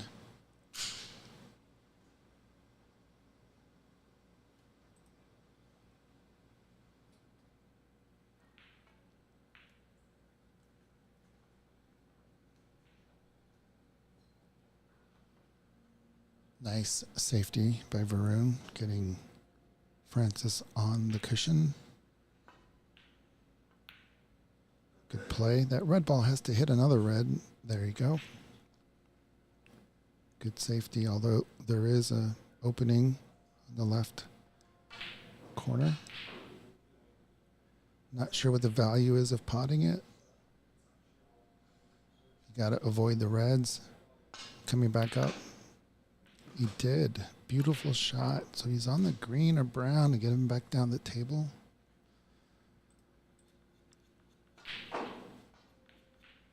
would take the green, maybe the yellow. It's going to draw back. Oh, he moved forward. Beautiful. Is he on anything? Yeah, he has choices here. Looks like he's looking at the red under the 4. The bunch is there.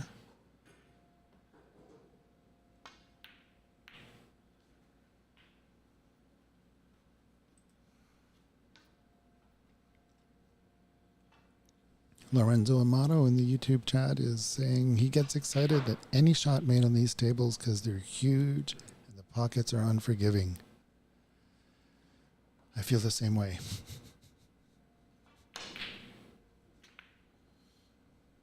And some of these shots these players are making are just top notch. It's really fun to see.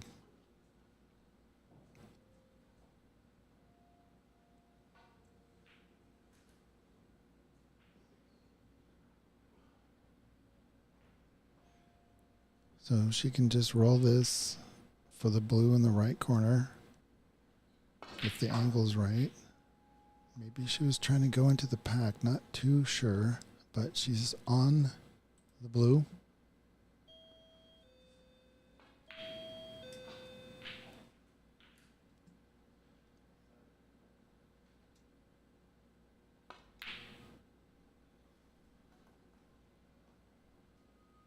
It's too bad there because she was in position to free up the black there on that red ball, or at least continue the break. Screw back for the blue, but now this is Verun's red, trying to do something with it. Yeah, bumped to try to get that black free. Oh, did he? That red ball looks like it's snookering the black. Looks like the yellow is going to be his only choice, which isn't terrible because then you can get that top red. And then for sure he'll be on the black.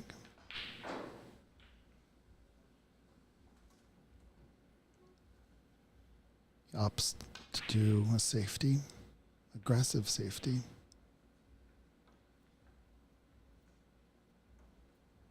And by aggressive, I mean he's spreading out the balls, putting pressure on Francis to do a good safety now that the balls are sort of spread out.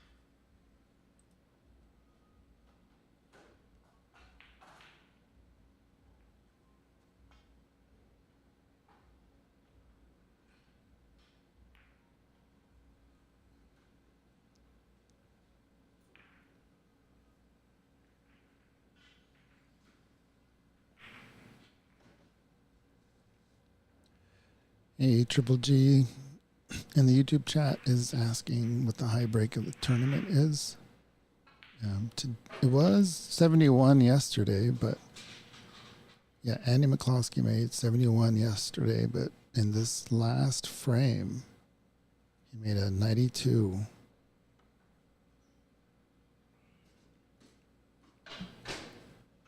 So the very last match in the group stage, Andy made a 92. So these group stages are super important to finish. Finish every match, play every match. It's critical to the tournament.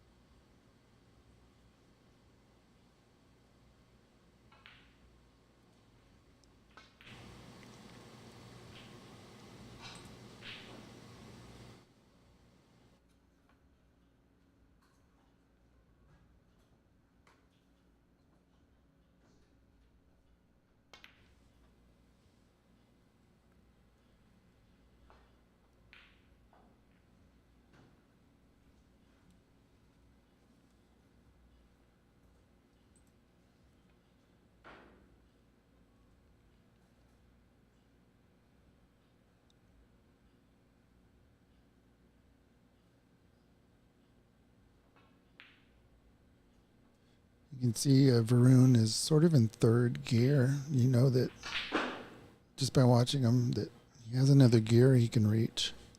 Still doing well. That was a good shot by Francis. So I like the yellow here, or the green.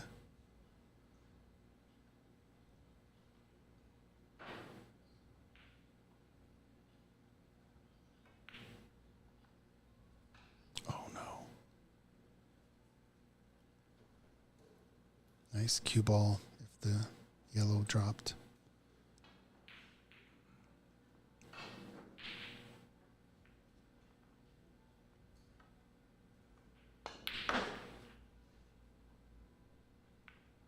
Clever shot.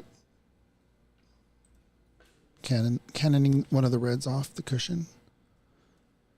Always looking at that opportunity.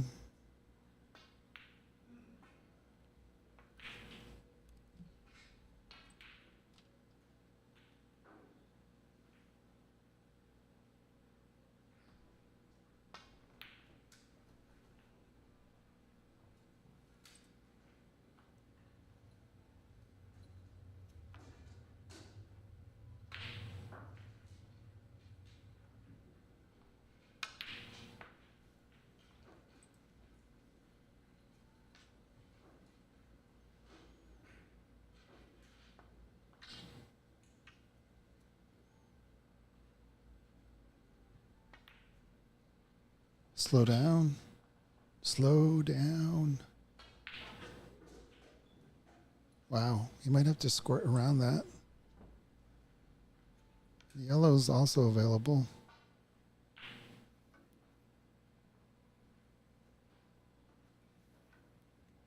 Yeah, looks like he's got a clean shot at this. Yeah, did not need to squirt around it. Stop the cue ball just in time. Continuing the break.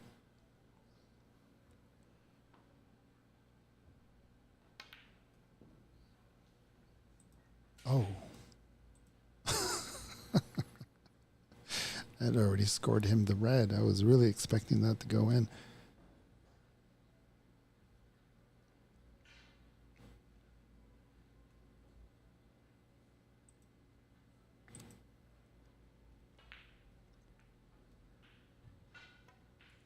All right, at minimum here, the black ball needs to go in. She can get away with the pink. Looks like she's going for the black. You can play safe on your next shot.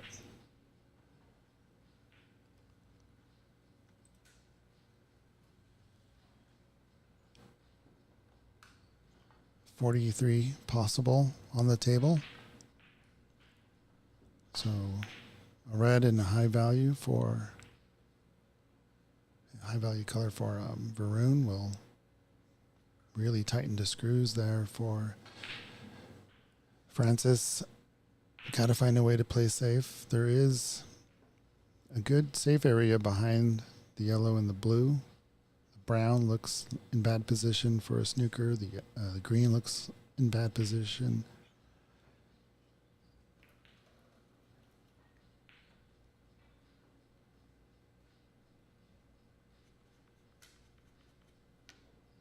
So if I had to bet, I think he's going for the green pocket here. I don't think he's putting the brakes on.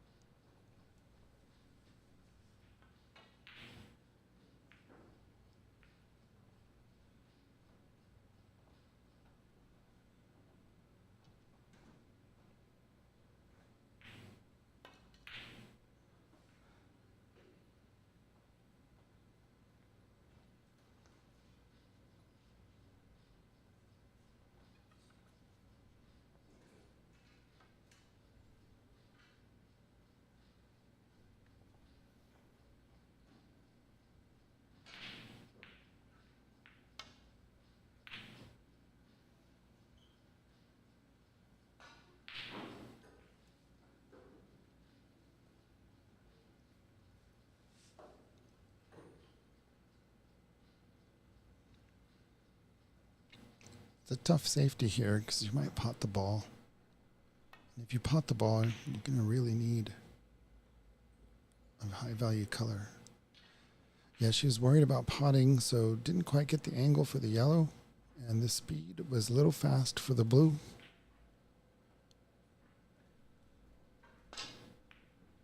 What?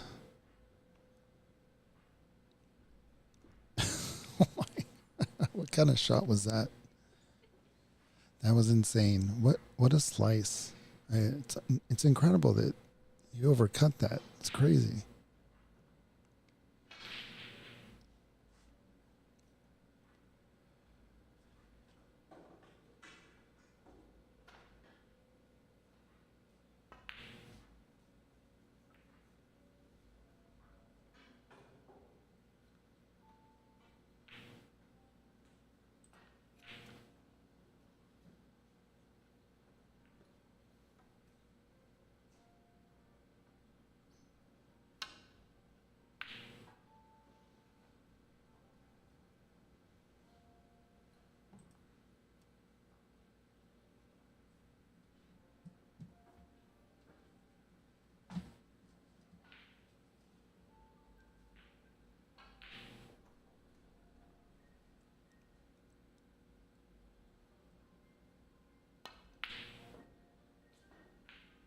My goodness. There you go, Lorenzo.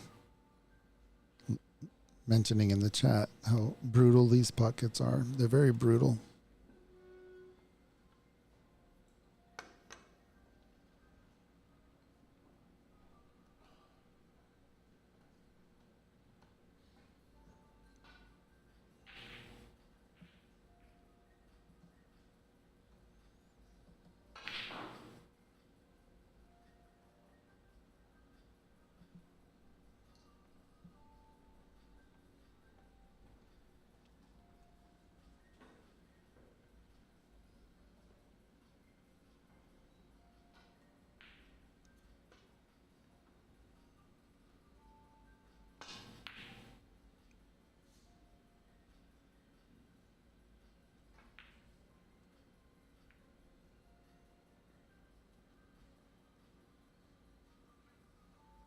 Really nice safety there.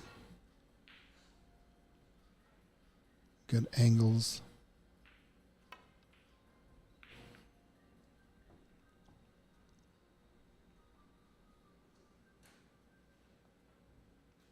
Nice attempt there as well. Ended up as a good safety. Could have been a really nice snooker.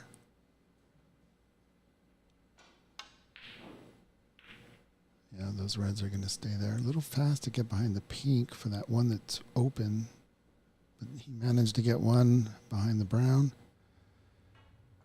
So it's tough for Frances on this one because if she picks the left side of this red, it's going to be over the pocket. If she picks the right side, then it's going to be out in the open like that. But there really was no option.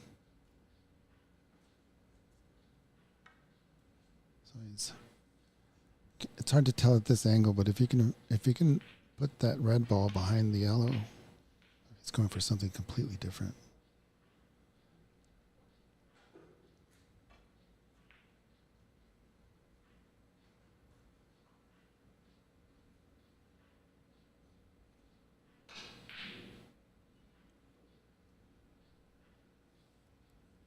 All right, just a heads up. Score on the floor. Oh no. Oh no. Is now matched with the score that I have here.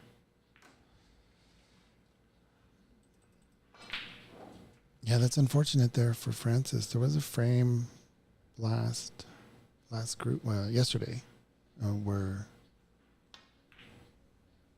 I believe she was playing Chun and she made three fouls in a row. Two of them were missing the pink ever so slightly.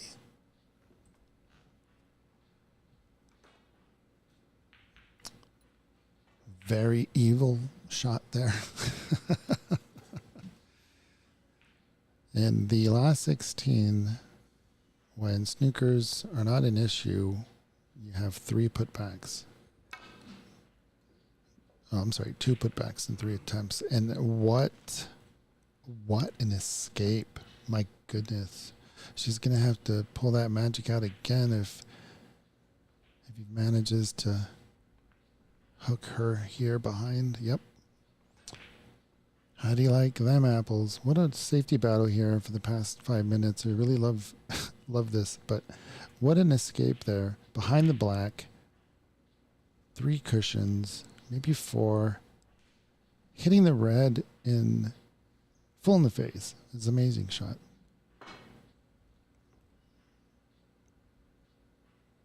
Nearly did it again. So free ball option, or you can put it back, and the concession has been made. Not necessary since there was 1 red on the table, but if you're going to concede that, that's fair to do. We will be right back.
Referring to the snooker that Verun put Francis on behind the black, Greg Triple G in the YouTube chat said, tough to make friends that way, Verun.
A lot of potting going on in the room.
Nice stroke there by Francis. Getting some points on the table.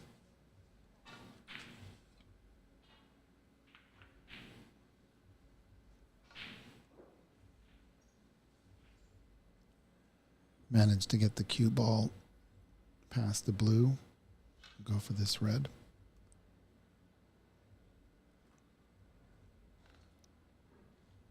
This is going to give Francis some much needed experience and practice for the U.S. Women's Snooker Open that we'll be having this season. Typically we have it the first tournament of the WWS season. However, in order to make it more affordable for players, and I know there's a lot more players that want to come. We know that for a fact. So the prices up here in Seattle for hotels are just unbelievable in the summer. And so we're working on a date where the hotel prices are half. And then we are also partnering with the Washington Athletic Club for the International Snooker League and the World Women's, which means we'll get a nice rate at their athletic club, which is a very nice athletic club. Has all the perks, get the run of the house. But either way, hotels in general will be more affordable for the women players that come here from all over the world. Last year we had 8 countries represented.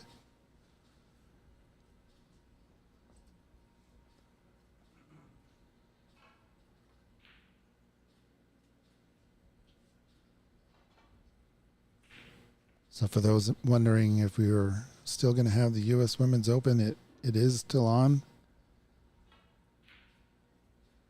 There are some other factors out of our control that could put a damper on things. We'll get into it here, but the plan is still to have it. And so we just got to nail down that date, and we will shout it from the rooftops once we have it official.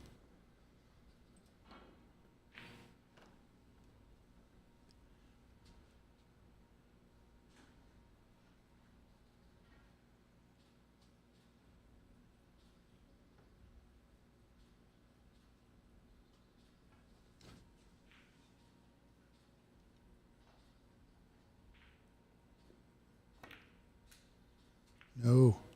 Oh, good job.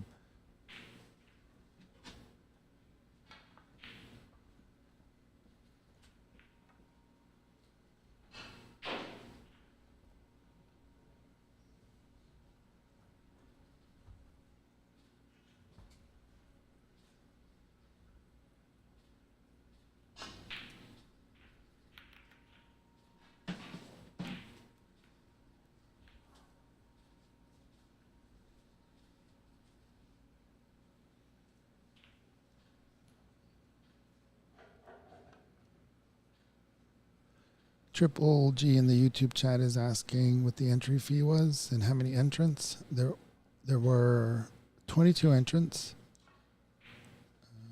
$250 entry, $200 to the pot, 50 greens to the clubs.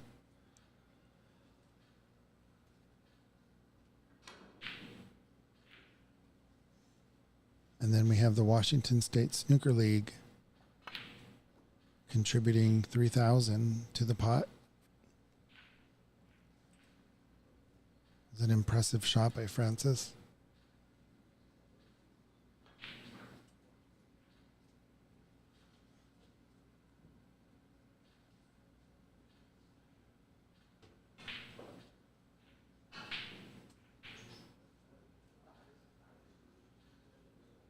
Trying to get behind the brown here by glancing off the green. Oh, too fast. But okay. I mean, as okay as you can be playing against Verun. Who the heck knows what kind of shot he's going to pull out, right?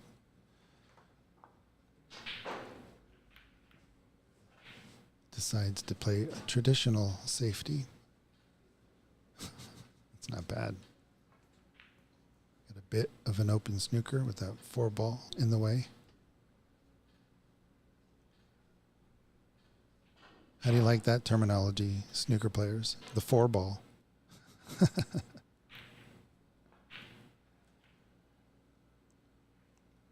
You got to keep rolling.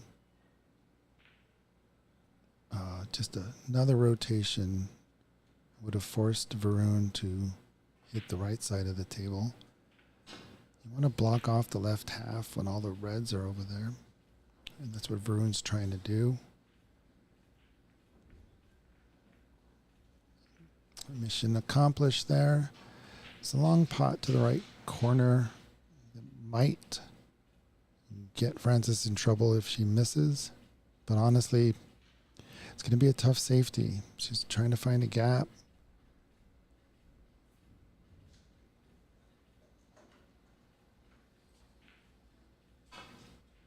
Going for the pot. Okay, what has happened? What's the damage? We got one starter.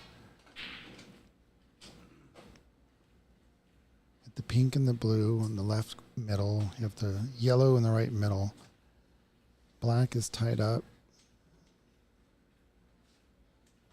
So I think with this action, he wants to get the cue ball, or this angle that is, he wants to get the cube on the right side. Oh no, he's just going to go for the yellow. I would have thought that he would have tried to get a high value color, get the pink back on its spot.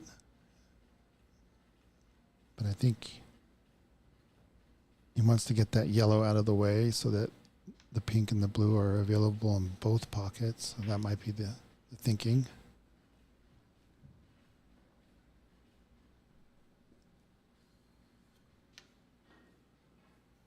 Pink and the blue, that is. It's going for the corner. What's he called? The pink?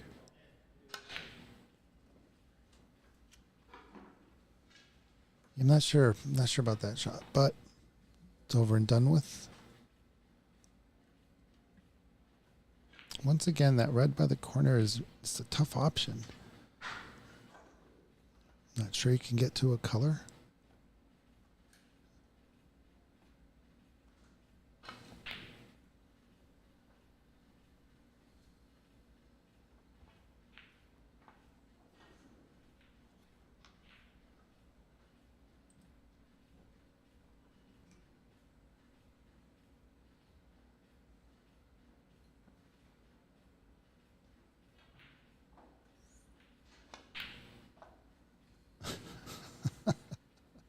Such a nice shot.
Will he decide to go into the red or just lay it there?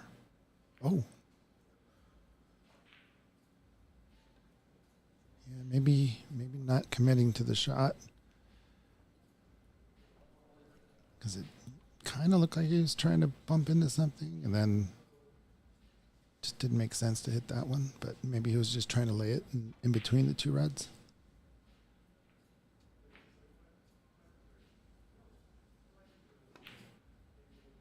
Beautiful shot. Good job.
Yeah, almost another brutal safety by Verun.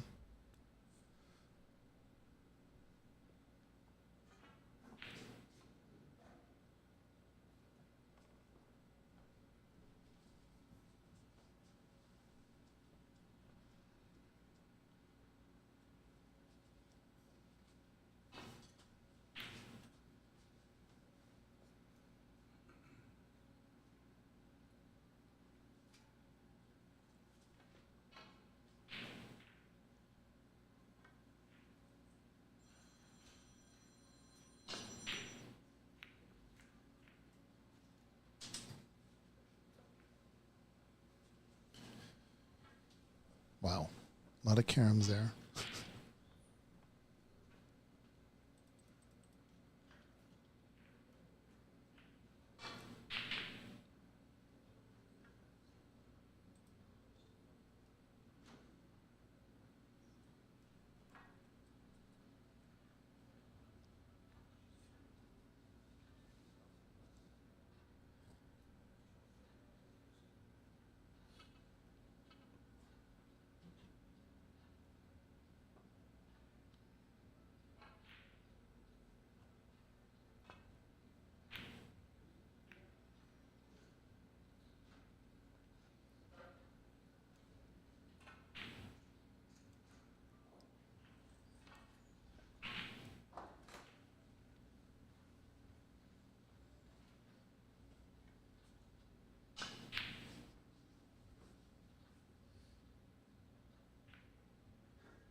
Verun doesn't seem to be too happy about where that red ended up.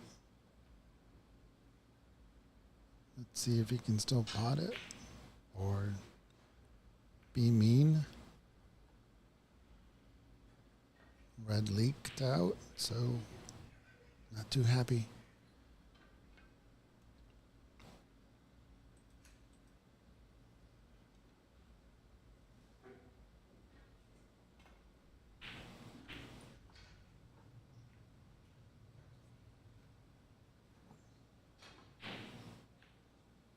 Yeah, hopefully she can still see the blue.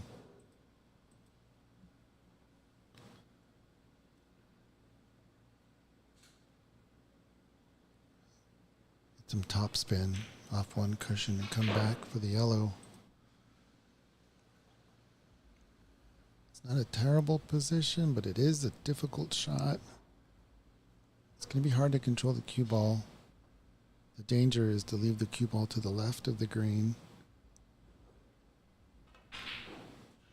So she decided to play safe. Nearly, oh. Yeah, that's a tough one. That's a good safety there.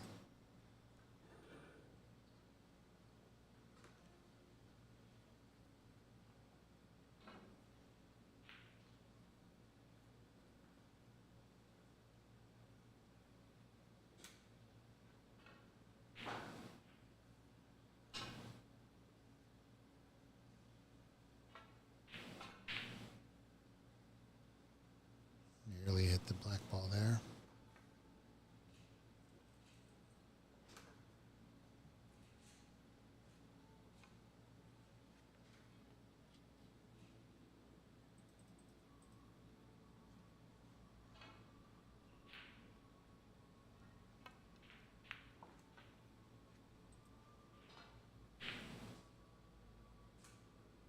Well done controlling the cue ball there.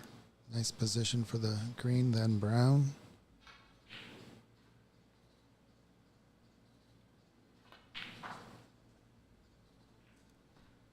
Good job staying high on the brown. Come back down for the blue. You don't want to come too far on the blue. You want to stay above it.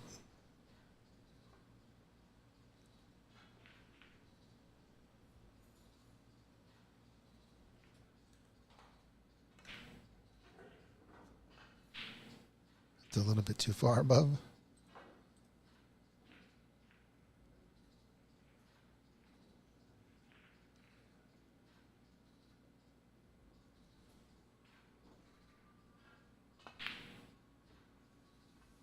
That pause was a little bit longer than usual for Francis.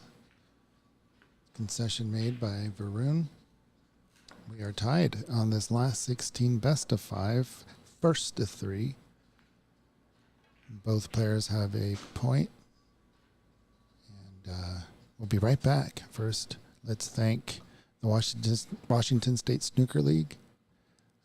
Marco Fu exclusive cloth. Thank you so much. Empire Billiards, Ox Billiards. It's a very unique tournament we have going on here. It's very community supported, self-funded.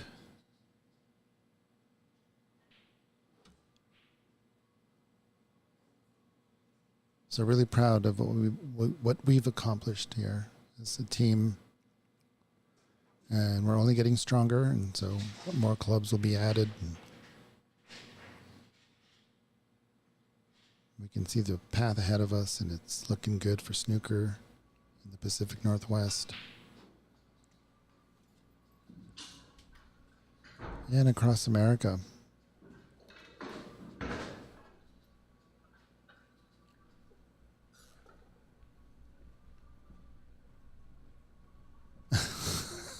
Look at how Chang on table backs. See what's going on over there.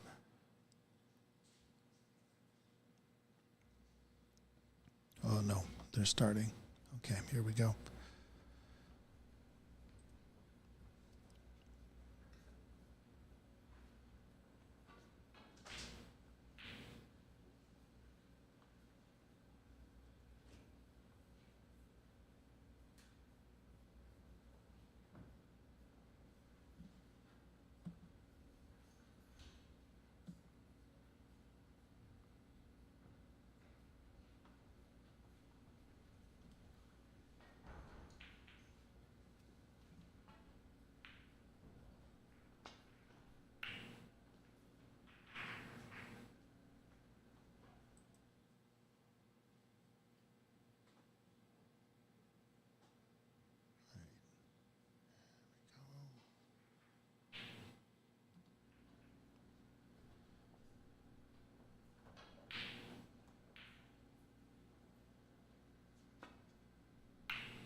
Such a nice stroke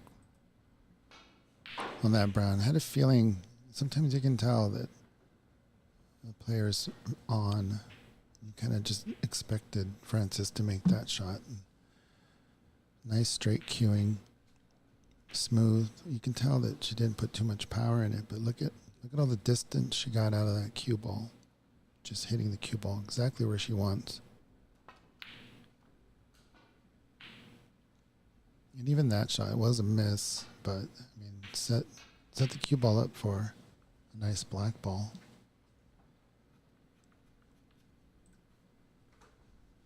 But unfortunately, it was a miss, so the table now belongs to Verun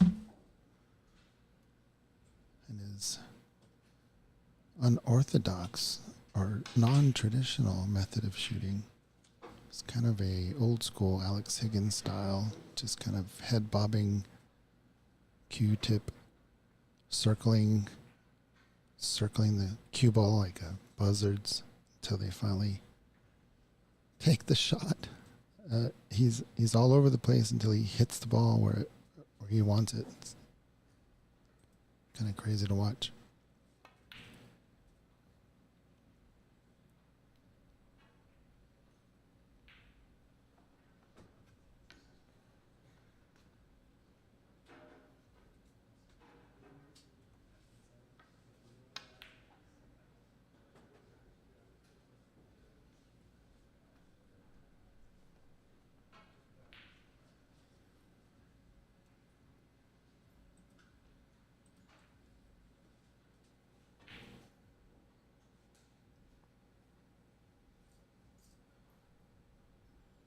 Looks like this match is the only 1-1 match going on. It looks like there's a 2-0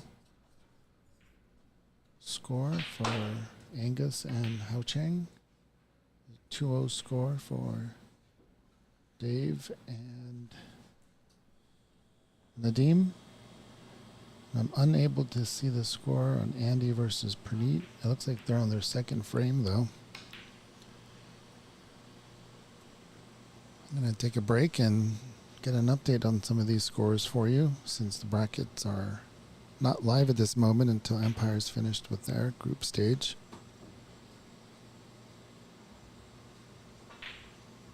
I'm going to wait for this break to be over, because I really wanted to see that amazing shot. Gotta be kidding me. What was that? Amazing. I can't really say another word about what I think. Give me some time. I'll probably think about how to describe that shot. That's crazy.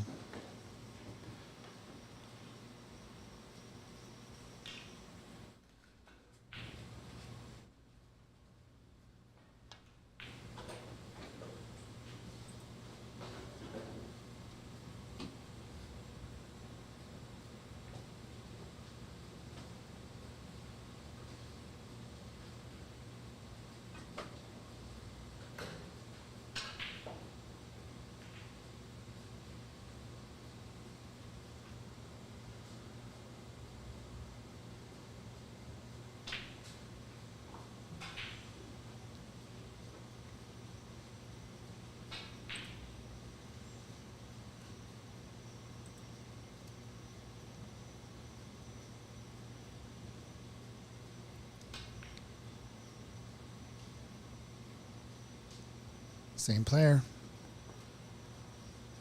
Same player that made that amazing black.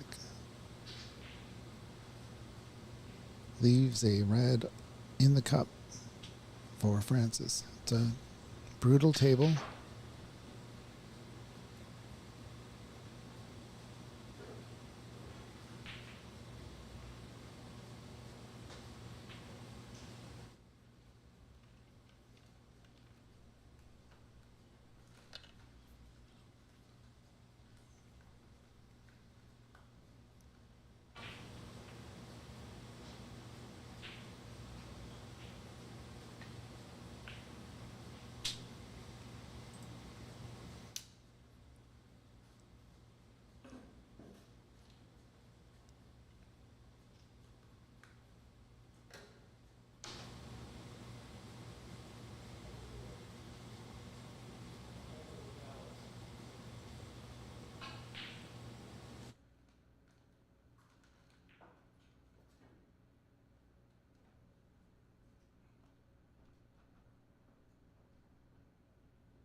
All right, in the match between Hao Chang and Angus, Hao Chang is up 2-0 on the hill. The match between Dave Daly and Nadim Mullah, Dave Daly is up 2-0. And the match between Andy McCloskey and Praneet, Andy is up 2-0.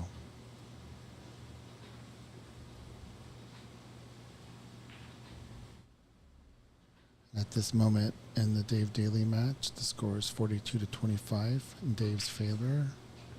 Angus and Hao Chang, the score is 17-0 in Angus's favor. And it looks like at a glance, Andy McCloskey is in the lead on his hill match.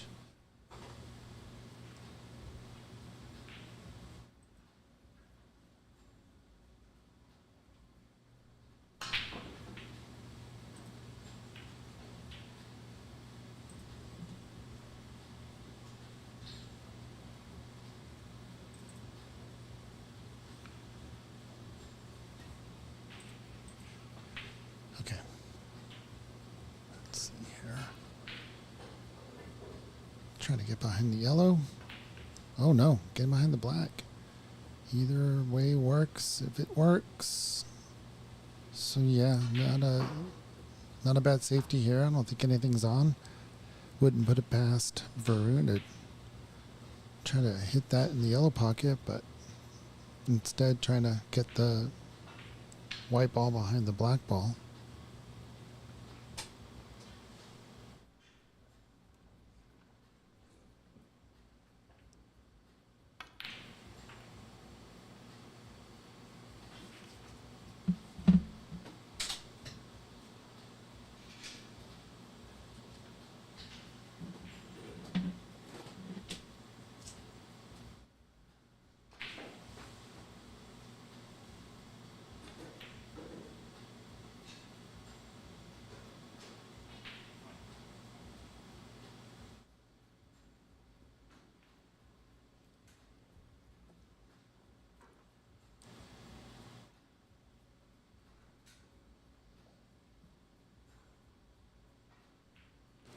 What's up, Verun Victor in the YouTube chat?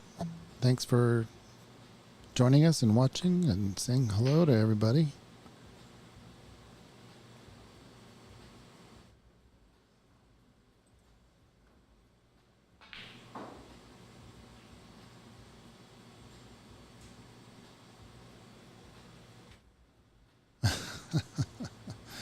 Francis looking at our options, trying to avoid pulling out that rest for the green. But alas, she has to use it.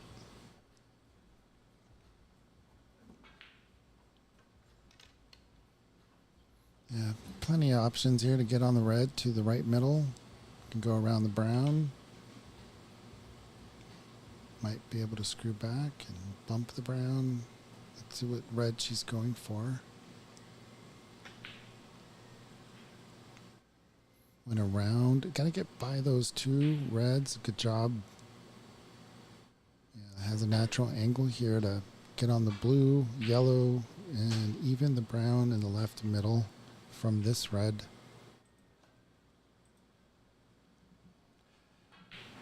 But you gotta commit to one of those options before getting down on your shot.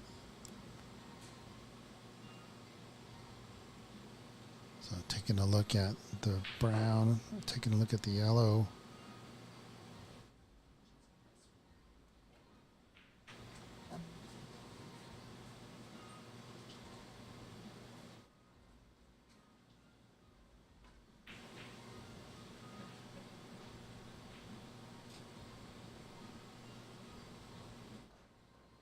Good job. Yeah, Verun Victor in the chat complaining that the deadline was August 1st. There has to be a deadline, Verun. Either get in or get out. There's got to be a deadline. Once the entries have been closed, there's still a lot of work behind the scenes to get things accomplished. And doing it in 2 clubs adds more planning time.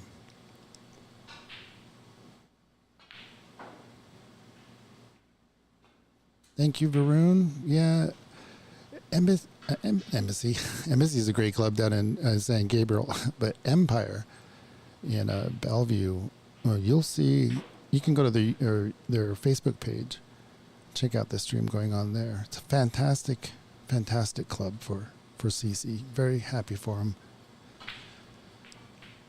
And then, of course, that's a wonderful shot by Francis. But yeah, Ox Billiards. The Ox Billiards ripple is real. When we came on the scene, people were blown away. But not only the tables that we have, but the way that we set it up. Plenty of room around the tables. There's this seating area in between the pool side and the snooker side. And so when we have huge events, we can put in stadium seating, which we do. Oh, no, don't do it. That's a 6-point foul. So all that work to come back and now gives 6 points back. But still anybody's game. But yeah, thank you for that, Verun, Victor, in the YouTube chat for admiring the club that we've set up here, inspiring other clubs to raise their game. There's some clubs here that hadn't changed their pool tablecloth in 7 years. Then all of a sudden we open, they managed to change their cloth. So I do love it. And there are other clubs here, you know, with the same mindset as Ox that want the best for their players. Empire is definitely one of them.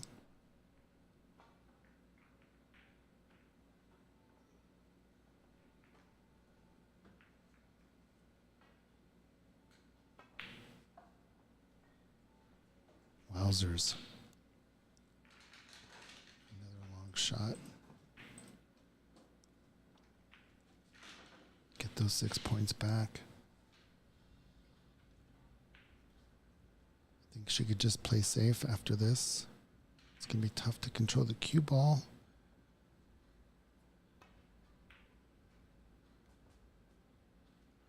Stubborn pink ball went in. If this rolls well, she's got the middle pocket.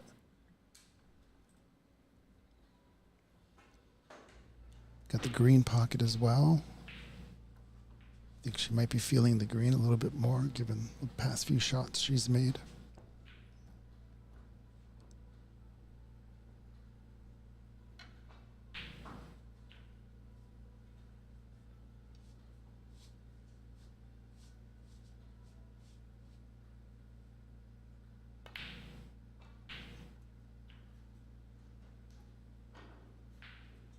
Where is it ending up?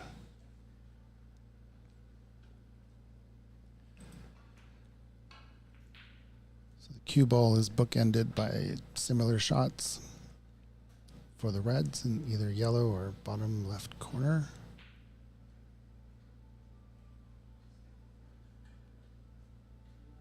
It's a right-handed shot up to the left yellow pocket.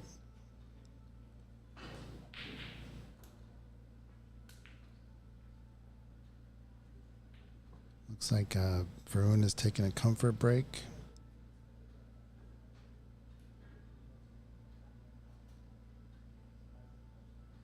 So with that, I'll take a break as well. We'll resume in just a moment.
That was a very good effort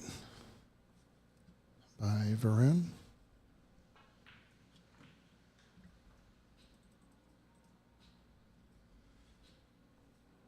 I would like him to make it here.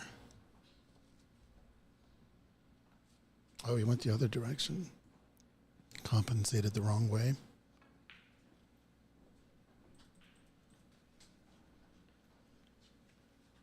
It's still 2 putbacks, 3 attempts.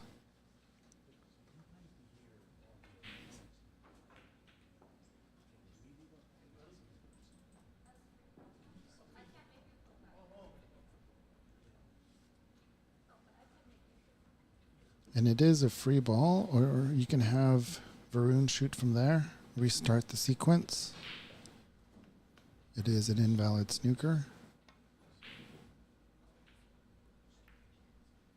Trying to snooker Francis back, but I got a feeling Francis, if the angle's correctly, can just stick him behind the black here.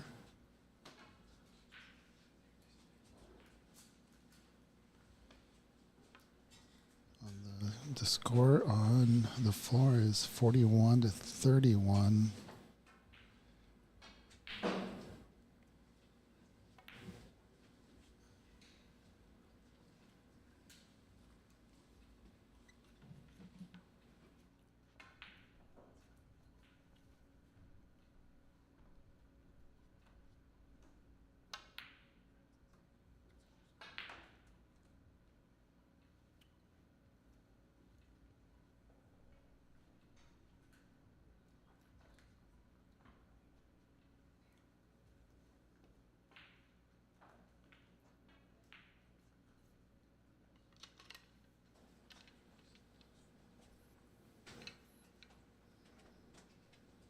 Already, score has been synced up with what's on the floor. Trying to get behind the blue here. Oh man, it poked out. But at least the yellow went past the middle pocket.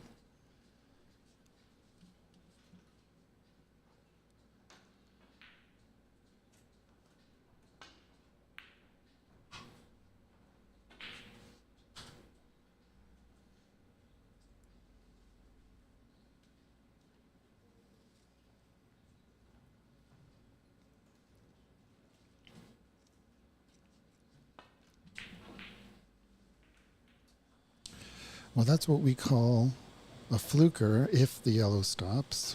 That was a potential fluker.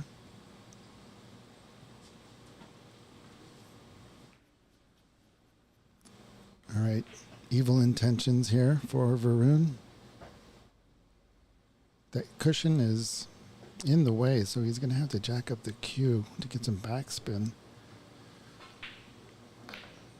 And just didn't do it. Yeah, that cushion, it was on the cushion, so it was pretty tough.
Very nice.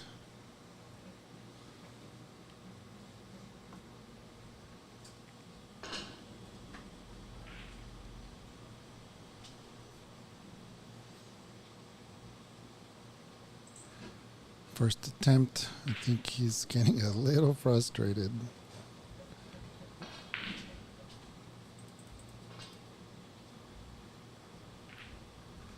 All right, settled down and got that one. Shot real quick the first time.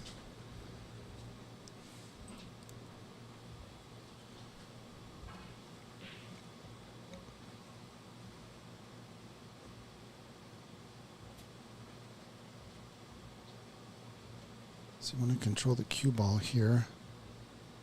It's a nice wedge there behind the pink. But the yellow needs the... I was going to put the yellow behind. See, yeah, the cue ball is the object. The cue ball is the ball you want to control. I think in pool, it's the other way around.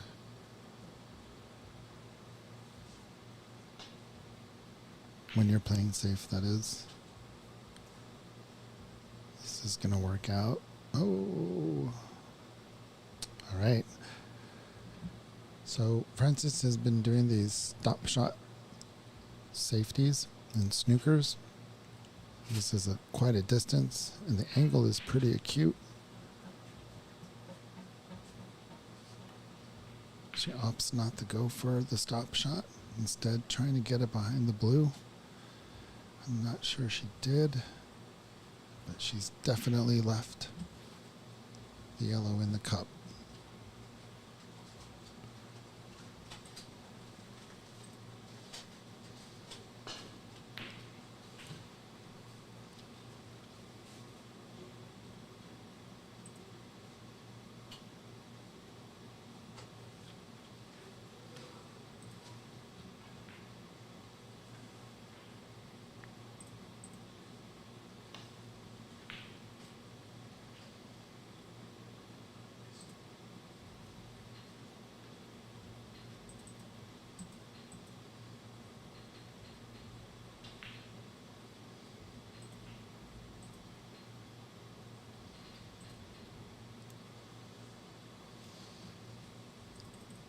Yes, scores being corrected.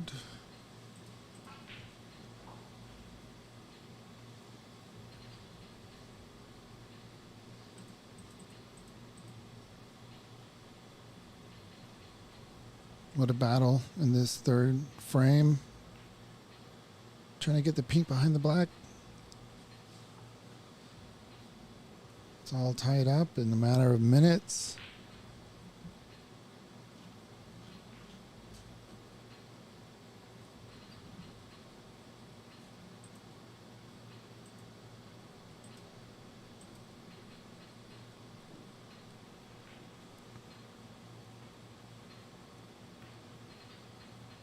What a great snooker.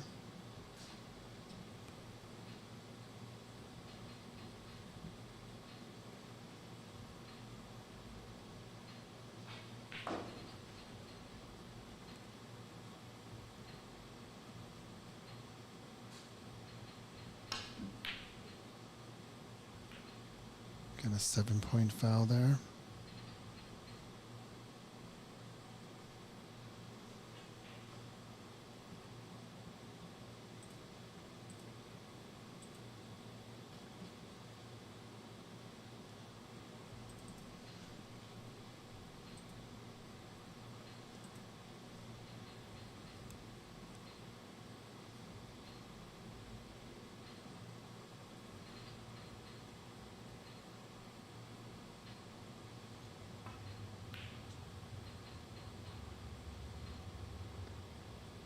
That was game ball for Francis.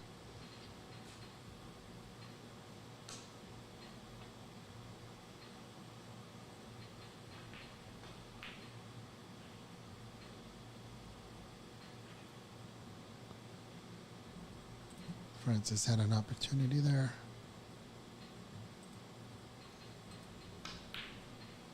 And that's the frame.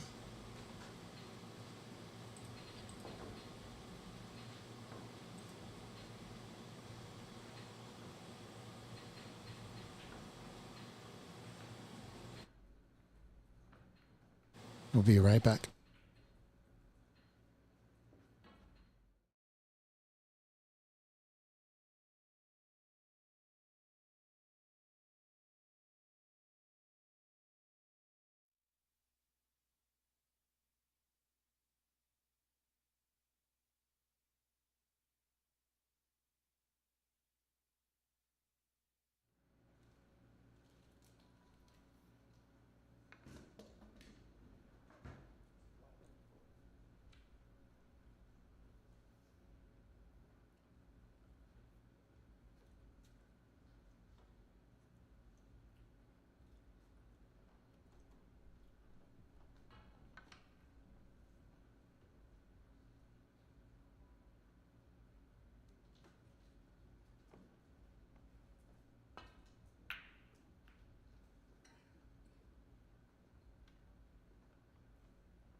We are watching frame 4 of the last 16 match between Verun and Francis.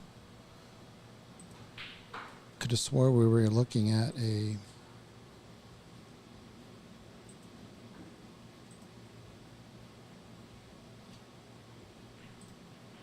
sorry about that. Could have swore we were going to be looking at a big break by Verun.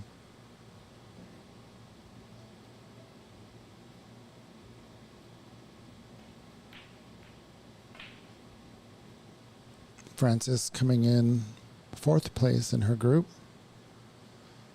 and Verun coming in 1st place of his group.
Saying goodbye to some friends. May have taken his concentration off just a little bit. Doesn't seem like too much damage was done though.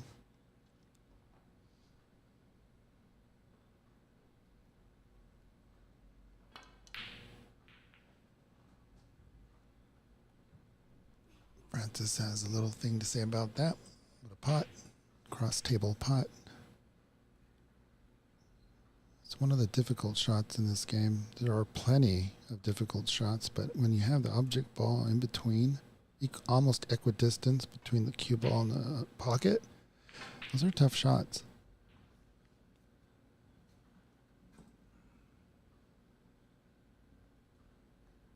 When people say long pot,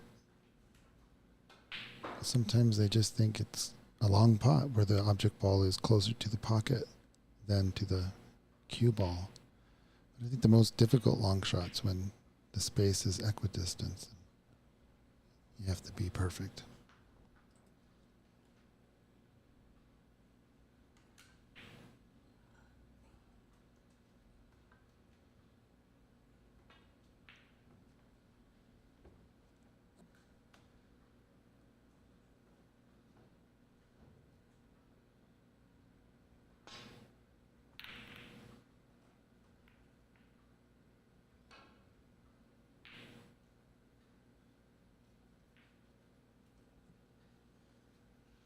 Those red balls look like the Milky Way spread across the bottom half of the table. Nothing really going into a pocket.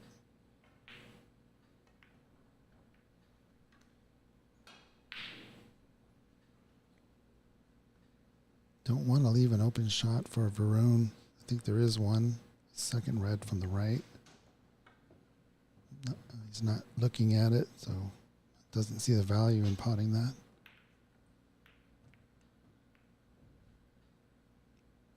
What do we have here? We got a red hiding out in the left corner.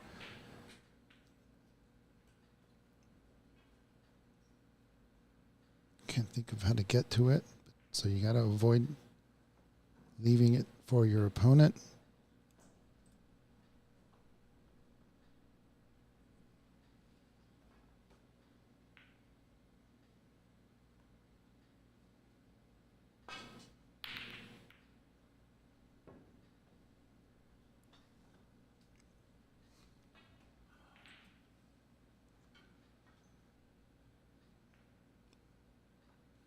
think that was a form of a hit and hope.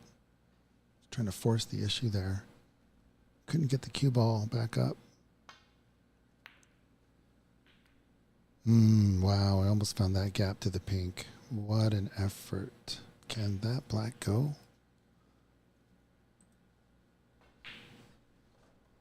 Simultaneous hit. Simultaneous. How do you say that word? In snooker, a simultaneous hit is a foul. There's no ref on the table, so you have to call your own foul. It doesn't. Yeah, I don't think that was simultaneous. I'm not going to say that. I'm done. Trying to say that word. Yeah, because the black hit so high on the cushion, it was probably hit first. I think he was taking care, watching that. Not a shot on for Francis.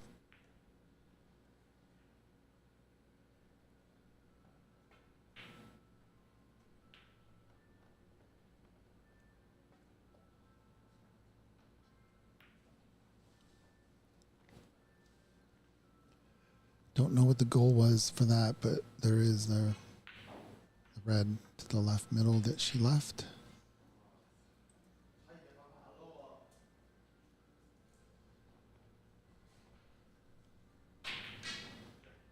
Two one. The only other match that's going on is a 2-1 affair between Hao Chang and Angus. Hao Chang is up 2-1. Current score is 67-54 Hao Chang. And the frame is done. So I believe the match is over. Hao Chang coming out ahead 3-1. And it's done.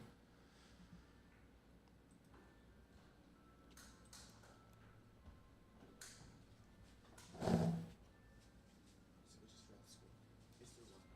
you got it, man. Good job. So if you want, you can head on over to Empire. Yeah, yeah.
Well, you're getting your money's worth here. This is the remaining last 16 match to be held at Ox. This will be the last match for the 2025 Seattle Snooker Open to happen at Ox, as the rest of the tournament will be played at the brand new and beautiful Empire Billiards in Bellevue.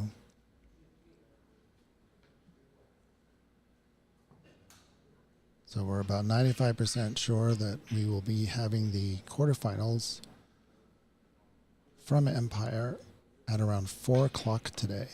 We are ahead of schedule. We want to take advantage of it.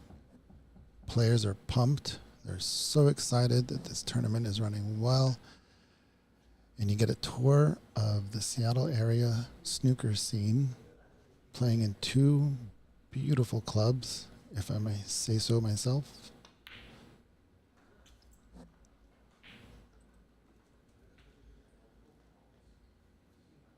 So I'm glad you're all with us here watching live or on repeat.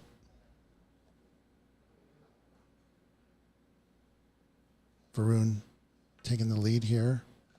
He's on the hill. Let's see what Francis has to say about it.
Like the way she glides into her shot.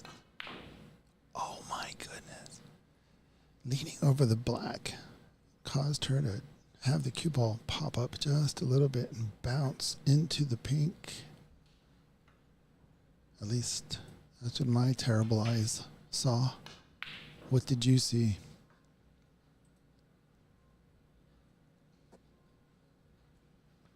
Wow, that pink ball made a huge difference.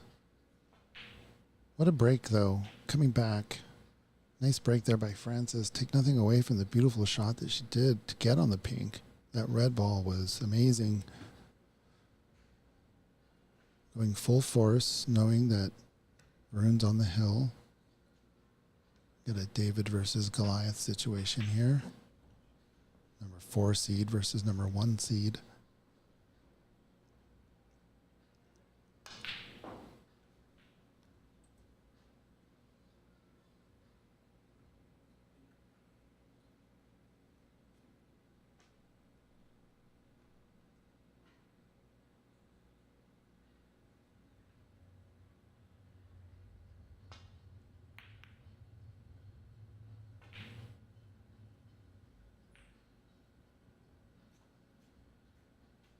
Almost perfect.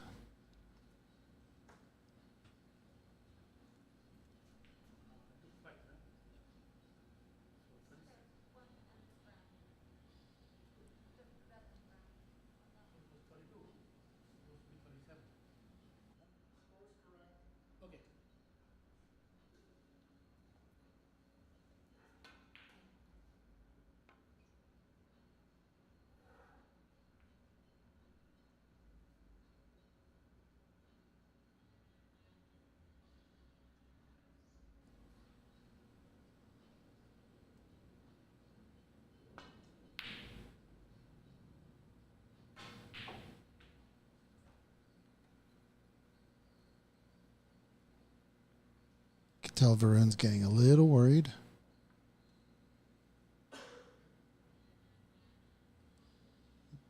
Not in the mannerisms at the table, but the mannerisms off the table. Can tell he's nervous. I think it has a lot to do with his health. He wants to win, obviously. But when you're in pain, it's tough. I think he managed a full table snooker here, though.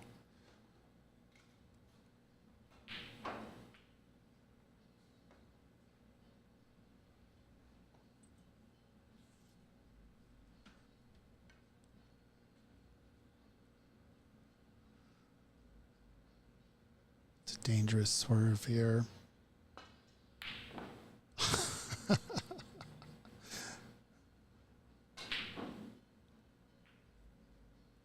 Oh man, okay, well, you're gonna have to get defensive points here. Don't let that red go to waste with a beautiful shot.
Well, she wants it to get behind the black because that would make an easy safety.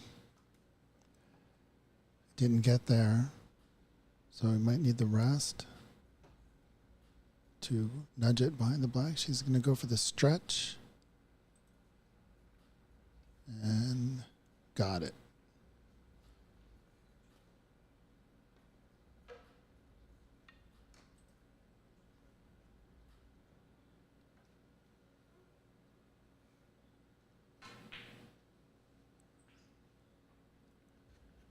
Francis managed to pot the last two reds on the table with no color or defensive point.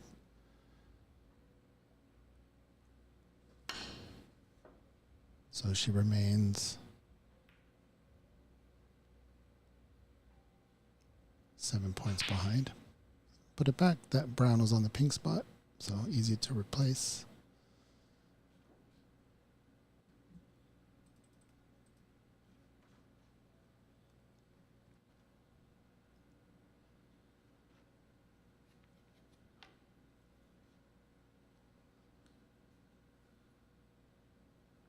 It's hard to get enough side on this cue ball being that close to the cushion or on the cushion, so it's going to try a different route here.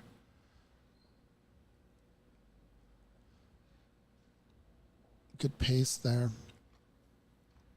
to avoid hitting the black.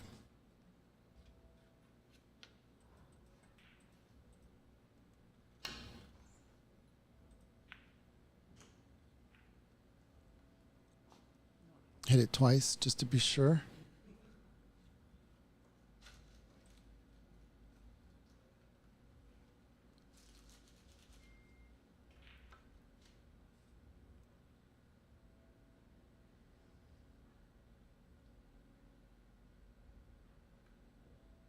Everybody in the chat, do us a favor and share this stream. Get everybody watching this. This could end up being a barn burner.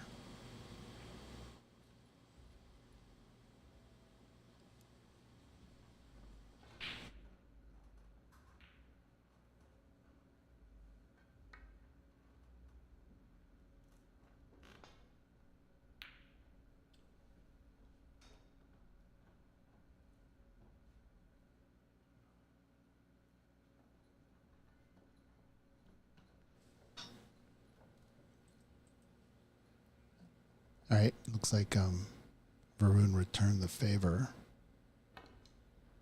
Oh, goodness. Not a foul and a miss, so can't put it back. But the damage is done for the 4 points.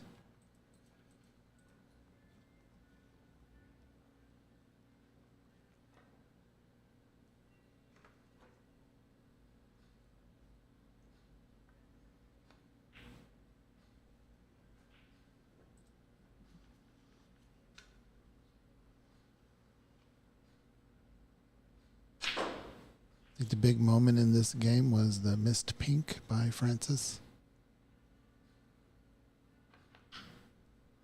However, this could be one of those moments as well. Not getting on the brown.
All right, had to help out, put the pink ball back where it was, and then get the scores corrected.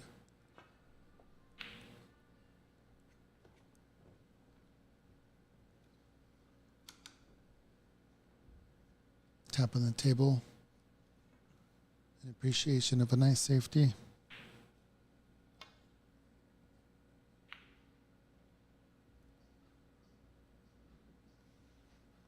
What a precise shot that he attempted there. Got a little close to the black.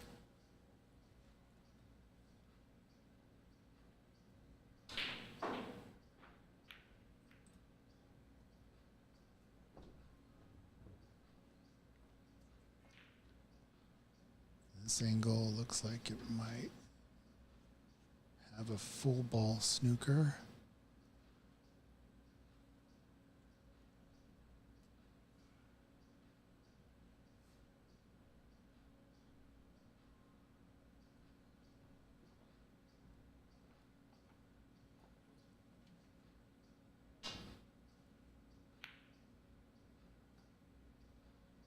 Well done.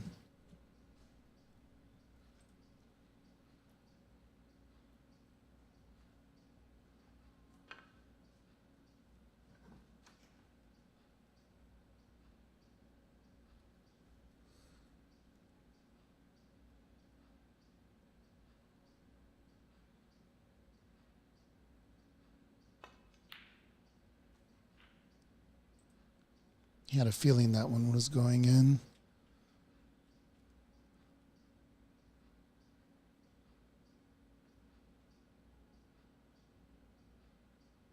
Eyeing the middle pocket here. I like her to do this in the green pocket.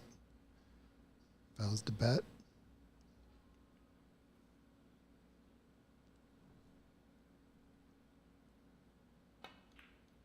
Just going for the middle. Overcut it and fouled.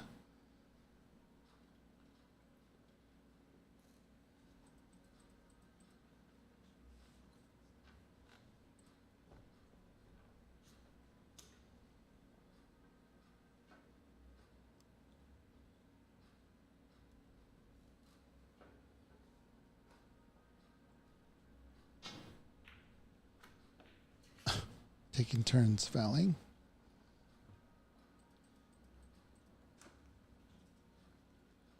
This time the blue ball goes on its spot.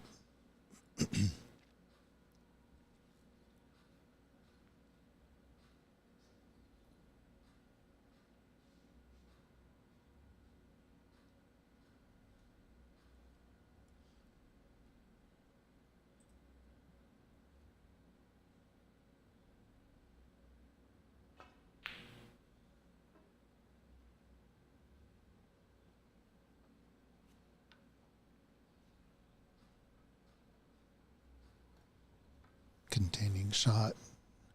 This could lead to trouble if the white ball goes behind the pink.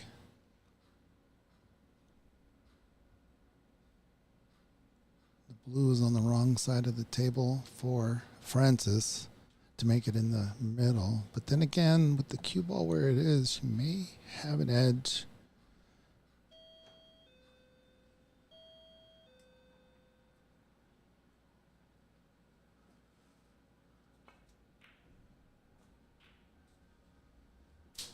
You got to climb over that pink, and yes, perfect. Good job on the blue there.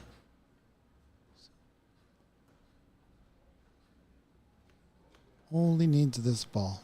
Don't worry about the cue ball.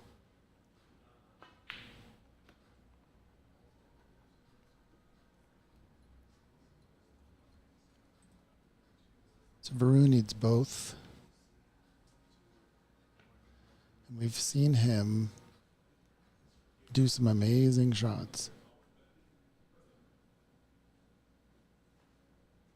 But this one here, I think he's trying to figure out a safe.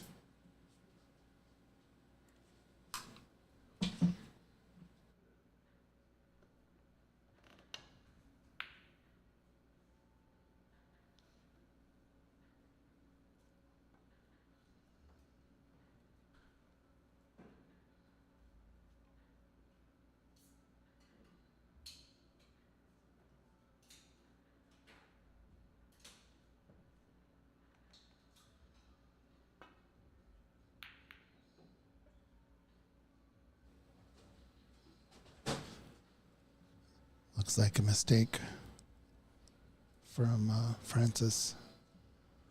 When you only need the pink ball, you want to keep that black ball on the cushion.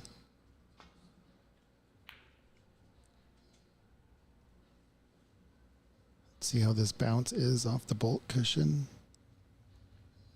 Yep, looks like a full ball snooker once again.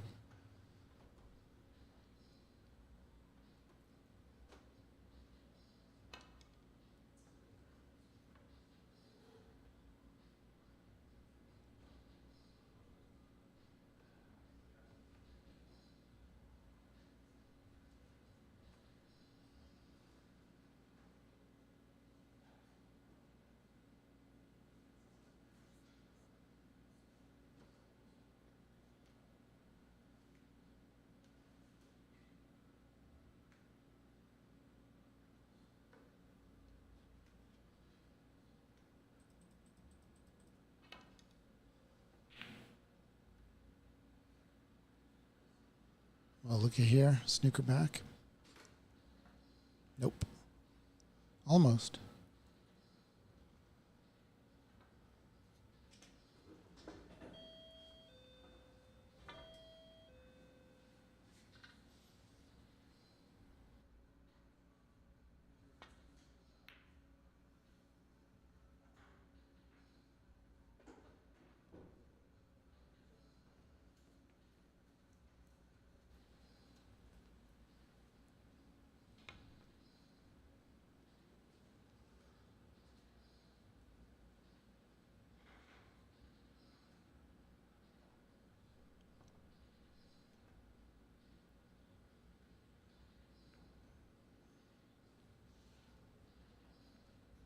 Well, when she needed to, getting that slight brush off the object ball helped her out.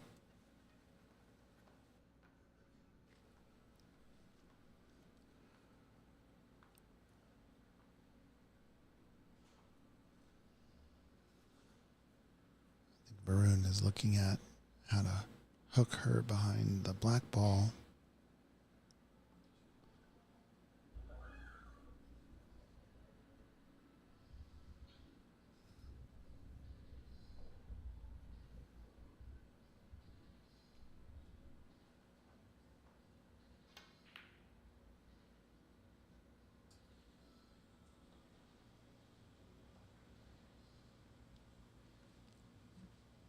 Yeah, it's a tough safety because Francis put him on the cushion, so the only real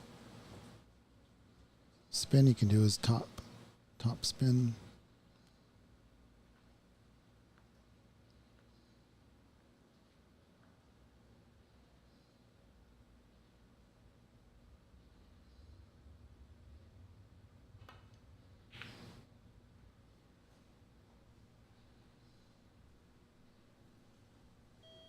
What a great pattern there.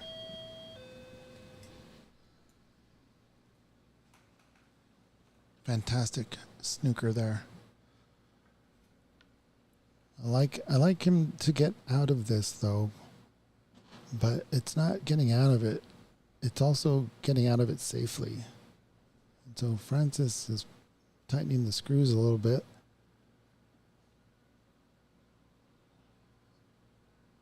Can also try to pot it. That would be an incredible shot.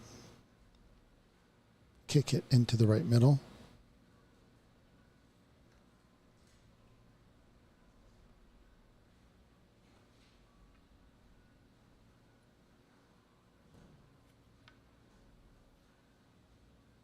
Or into the yellow pocket.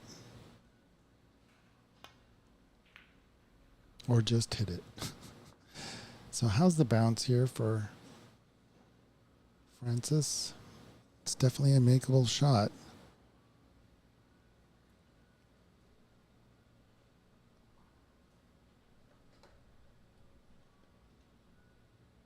Because of the fouls, Francis now needs both. They both need both.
Great pot. Good cue ball. For the frame, that is. I was about to say match. For the frame. Take it to a decider.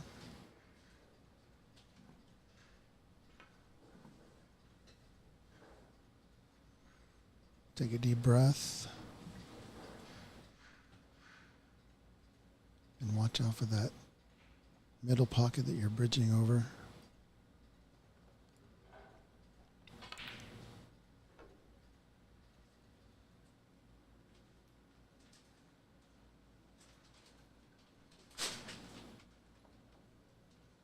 All right, for a respot black ball game.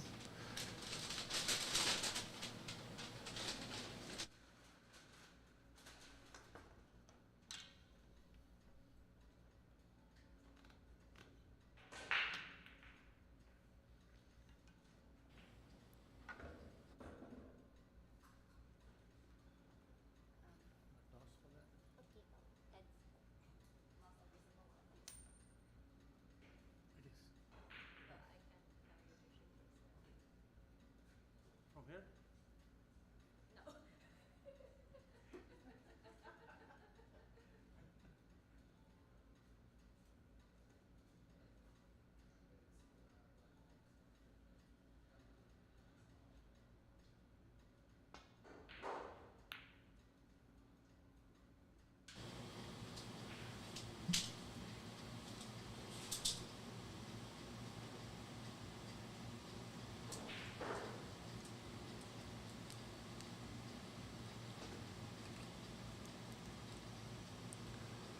What a great shot from Verun to get to this point.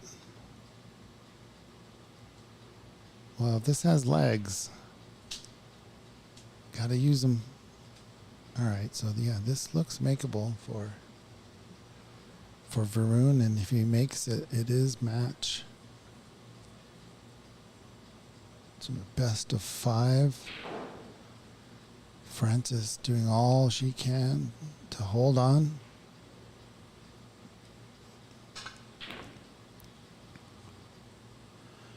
Verun just not shutting it down.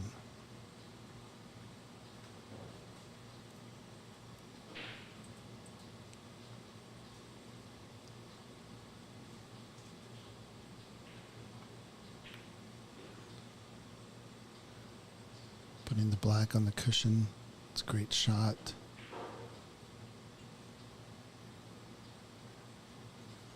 Triple G in the YouTube chat saying, what a frame. I agree. It's been a great frame.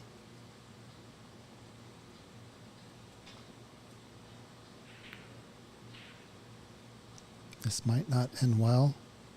Does it have enough speed to get on the cushion?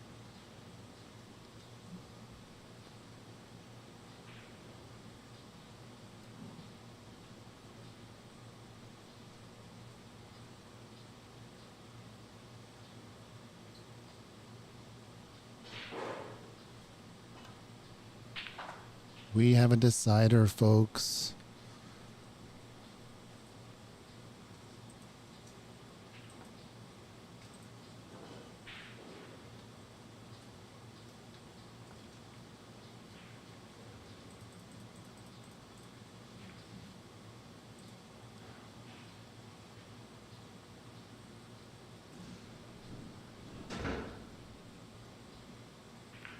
You can see the room has been cleared out.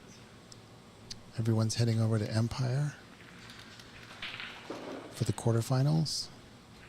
It's still yet to be decided for this match, the final match of the 2025 Seattle Snooker Open at Ox Billiards. The remaining of the tournament will be at Empire Billiards. Join us in person or on the stream.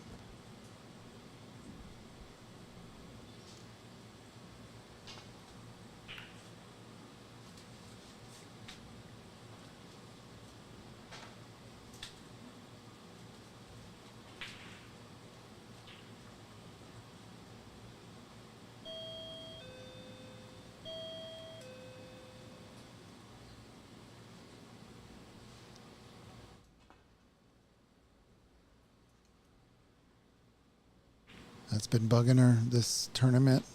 The not seeing the edge.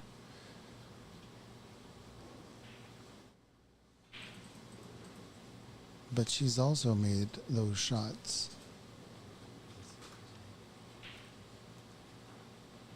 But more often than not in this tournament, she's been unable to see the edge.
Got little clusters here of red balls. Not letting any of these players get a break going the way the table's been arranged. He's looking at the ball in the middle here, I believe, of these three reds. Looks like the black does go into the left corner, but not the right. Look at that action he got on the cue ball. Drew it back almost the length of the table. If it went in, he would have been on that yellow.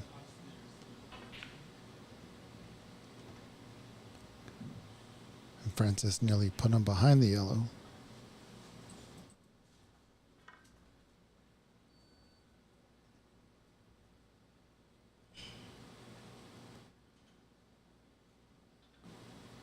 Mike Garrett in the chat. How are you? Thank you for liking.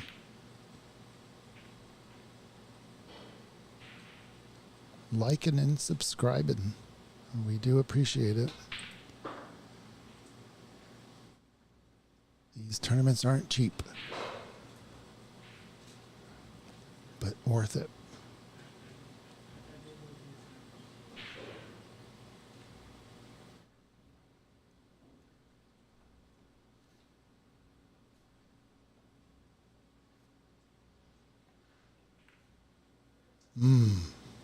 May have decelerated a little bit. That is a sign of not really sure.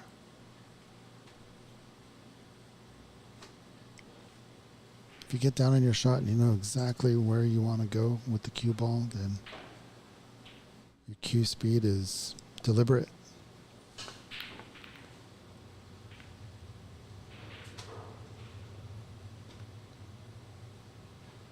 All right, now that red ball's hanging there, it's sort of a big pocket for the red under the blue.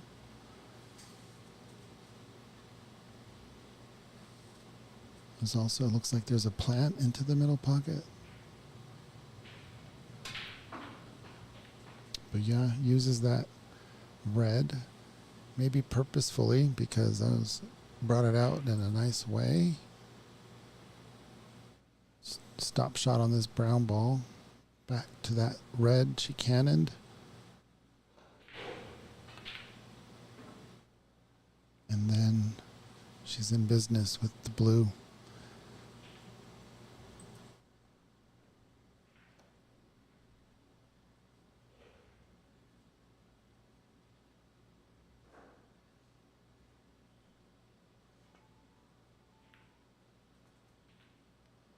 Mike is in the YouTube chat saying that he's watching here, but has also watched some of the Saudi matches earlier with Doherty and White and some empty seats. Yeah, somehow I don't think that those tournaments are funded by the attendance. I think it's a money grab for snooker. Players certainly enjoy it.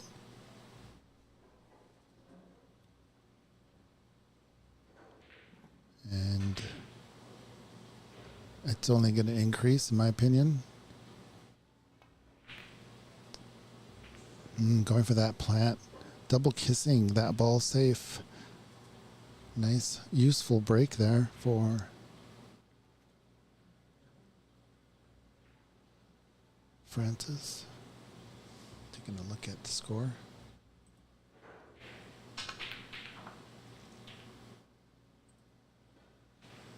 Verun getting down with purpose.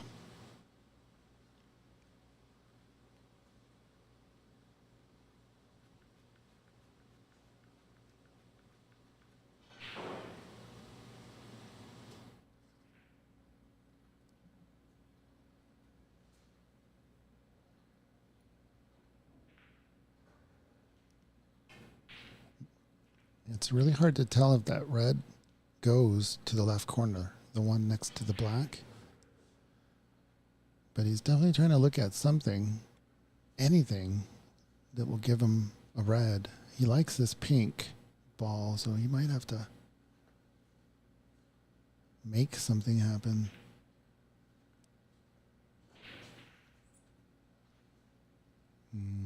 Yeah, pull out the rest. I think he's capable of potting this. I think if that red next to the black goes into the left pocket, it does look like he ran too long.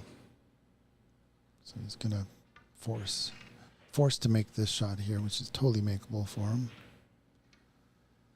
The black does look open to the left corner, so also has an angle to break up some of those balls if he chooses.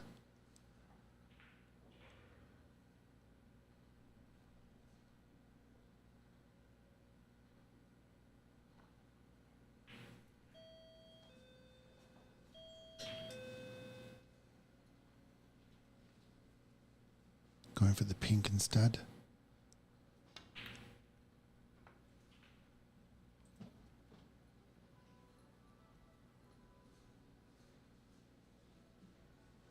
That should be a long red here. He's eyeing.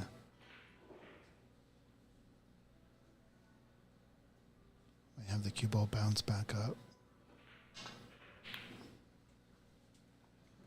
Yeah, I was trying to go for that pink ball, but nothing really happened the way he wanted. Good break though. Takes the lead again, this decider.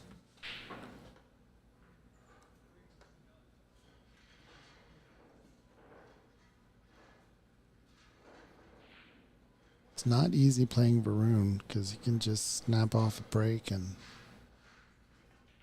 ruin all your hard work.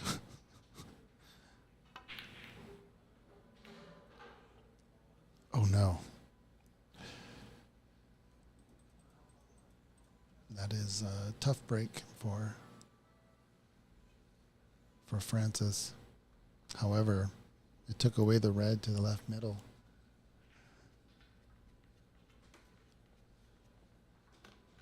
Strategic. That was a nice foul there, Francis.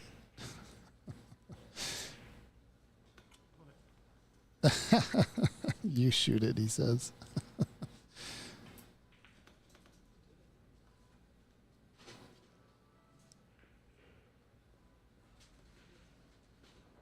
Fair enough, fair enough. Yeah.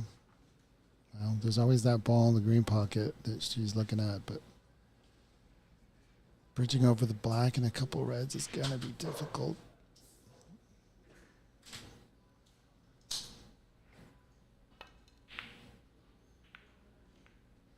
How's your luck?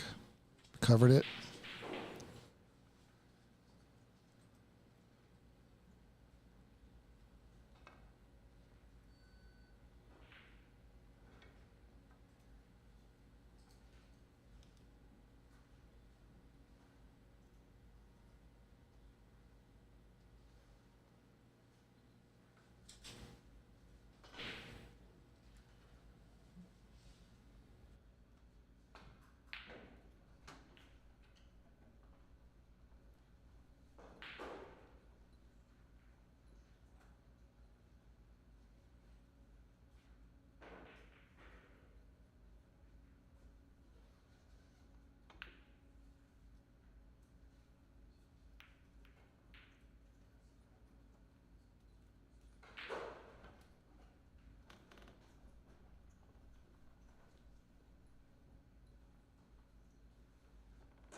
Well, got just the paint on that red ball, proving that she's not afraid of those shots, even though they have been a bit of a bane to her, but it did leave a red in the right corner.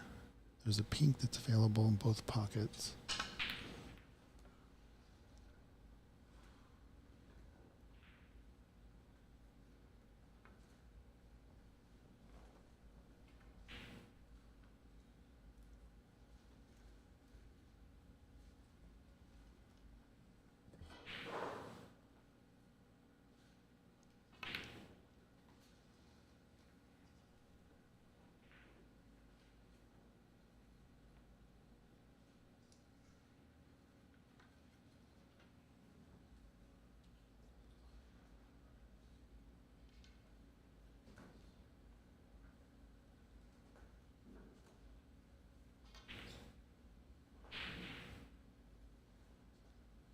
Great shot, avoiding the middle pocket.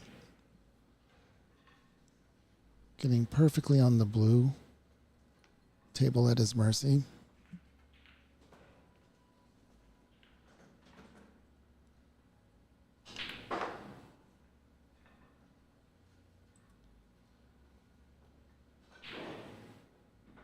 But the cue ball got away from him. I think he was going for the red.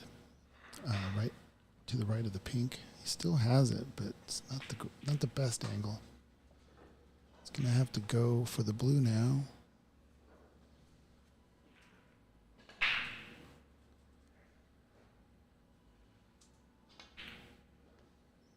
Yeah, thinking about the cannon there instead of the pot. It did look like the cannon was on. I saw him glancing between the two, getting down, and just kind of not committing to one or the other.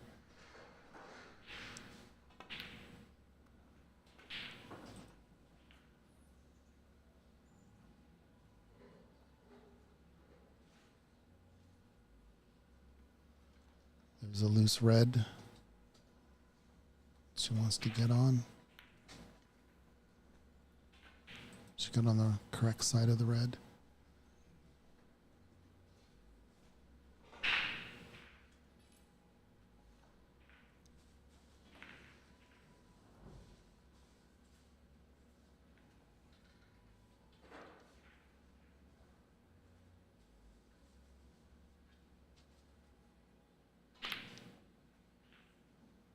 Powered that through. Got a little bit too much juice on it. Just gonna have to stretch over the blue, use a rest, or go for the green.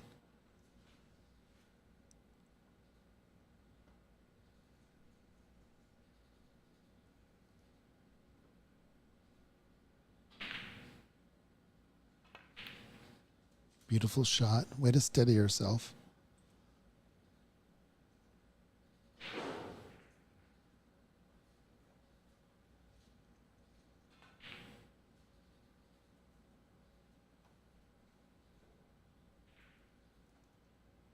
I know the heart is pumping and the adrenaline is flowing, and sometimes you got to recognize when the break might be over. Got away with it there. That was a difficult shot. I know that the confidence builds and stuff, but and then you just want to get at it, right? Kill mode.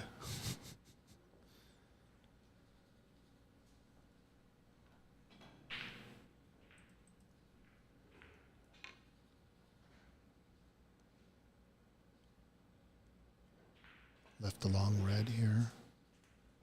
Gonna miss this correctly if you do. Go for the safety. Deliberate safety here. Well done.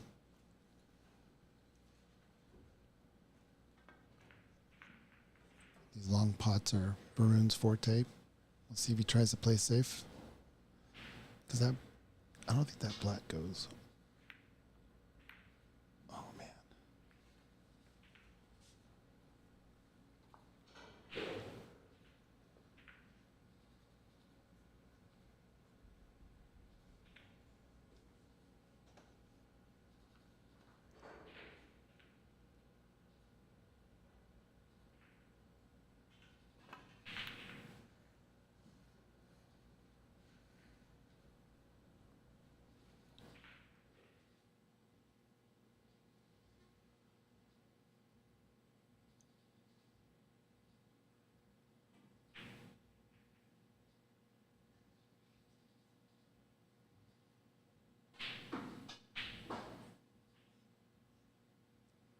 Nice pot.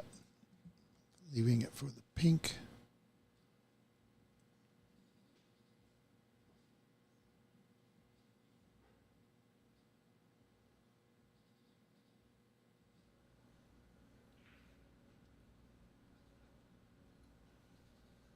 Changing the camera view distracted him.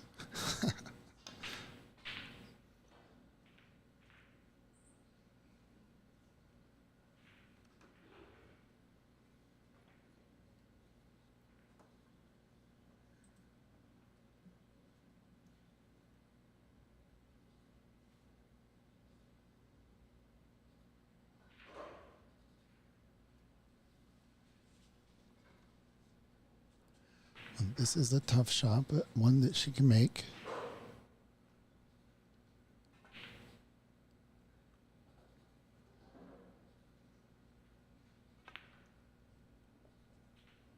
Nice draw.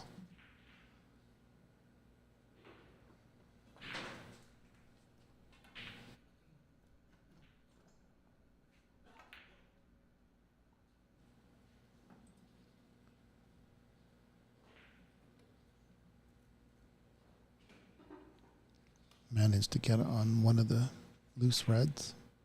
This is pretty much the last red that is available without knocking them out.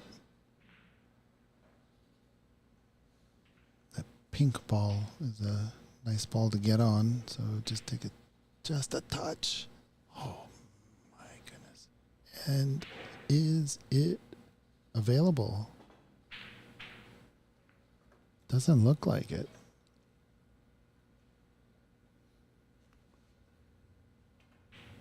He's looking at it. Maybe it is. We'll find out. What a break. What a nice break for Francis, pulling within 1 point in the decider of the last 16. Loser gets knocked out. Winner gets in the money.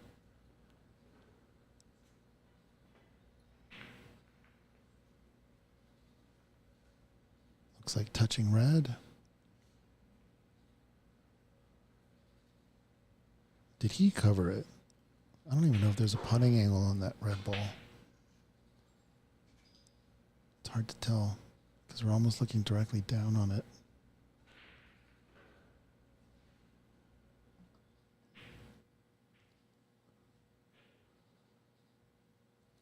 From that angle, looks like it goes.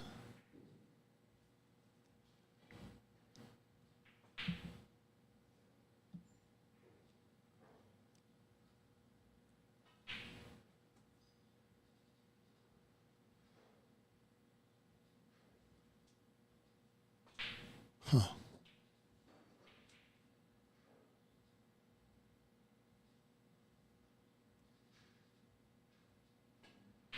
Not sure what she was trying there.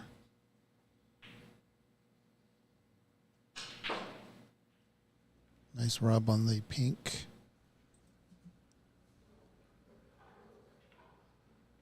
Yeah, I don't know about moving those reds at that point. Would have kept those reds next to the black ball. If you were to split those reds, then you got to play safe and put the cue ball up the bulk. Can't give Verun a chance like this.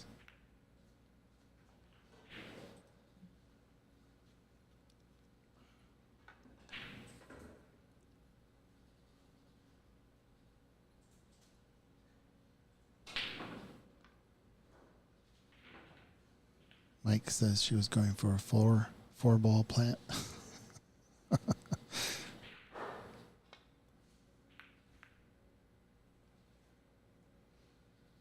Plenty of points on the table, and we know that these matches take a lot of twists and turns.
Looks like Verun is taking another comfort break, so we'll be just back in a moment.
Didn't go quite far enough there to get the snooker. Left it for Francis to get a few more points here. Doesn't need a big stroke. Blue, black, and pink are available. The angle here is a natural leaf for the black.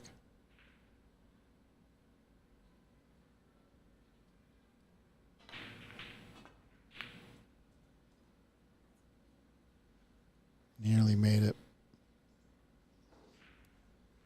Wanted to go. You could tell.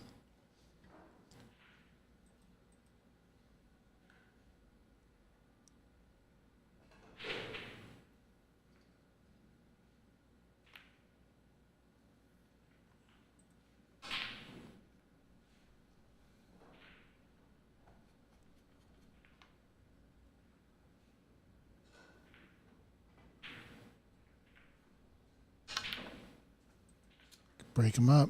He wants to break him up. Not happy with that.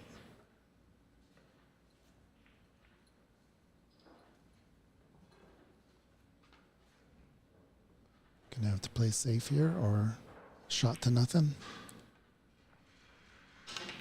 Shot to nothing. Left something.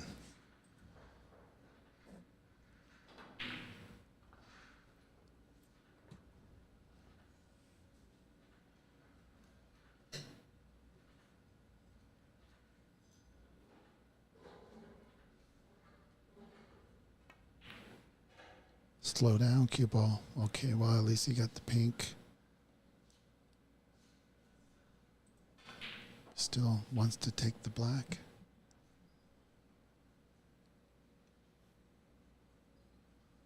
I think the pink with a drawback would leave you for the next red, but she likes this angle, it must be. And when you make the shot, it's the right shot. So this is going to bump into the pink ball. So you don't want to power it through.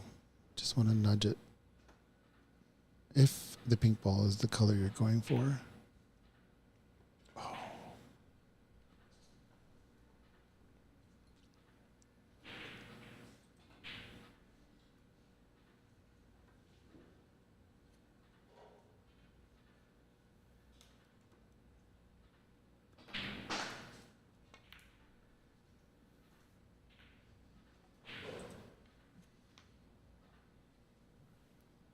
Here comes the cannon on the red ball. Nice double kiss. Perfectly done.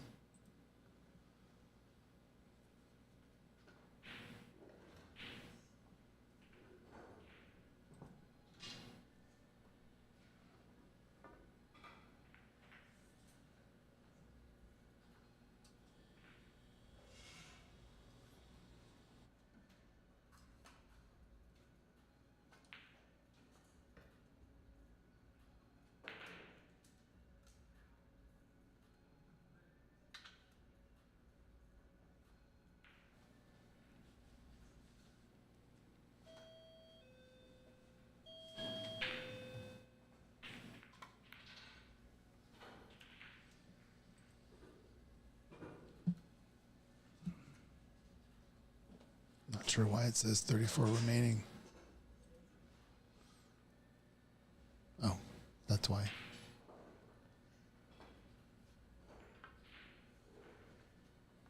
Because he has to hit the red in first. Here we go.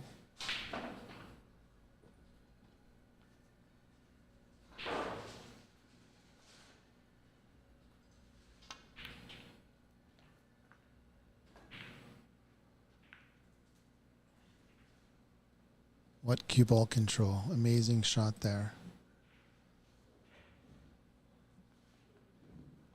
I'm sure he wanted to be on the other side, but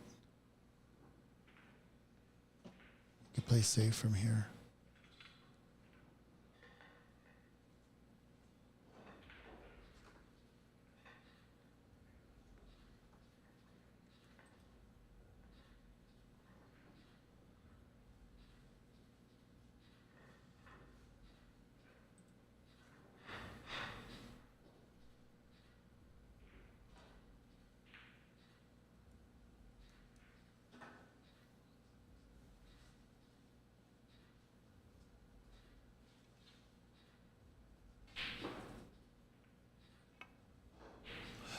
There's that edge shot.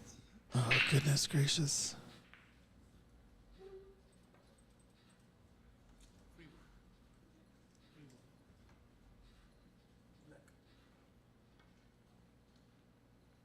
It's a free ball.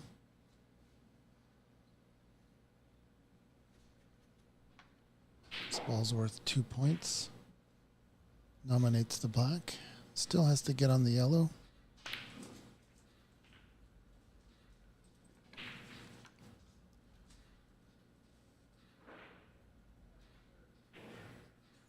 Snooker's required.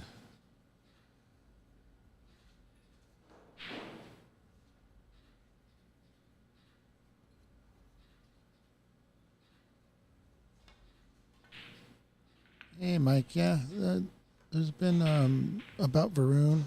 I know that he's playing hurt, but it's unclear. I mean, it's his story to tell. We'll try to get him in an interview, but I know that he's not at full strength. He says he's at 30%. So if this is his 30%, it's not too bad. Get on the cushion or get in the hole. It doesn't have enough. Oh my goodness. In this round, if you're behind by 3 snookers,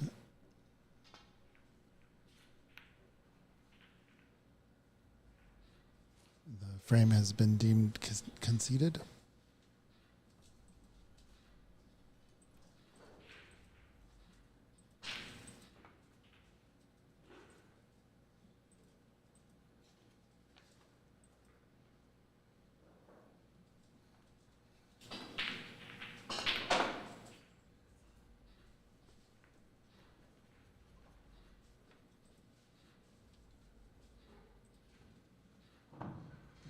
Aligning my score with theirs and getting some frustration out by getting through this match. Frances put up quite a fight, as she usually does. Exhibition shots from Verun. And what a match. What a match from both of them. Well done. We are headed to Empire Billiards. CC, watch out. We're heading over there. I'll see you guys on the other side of the lake.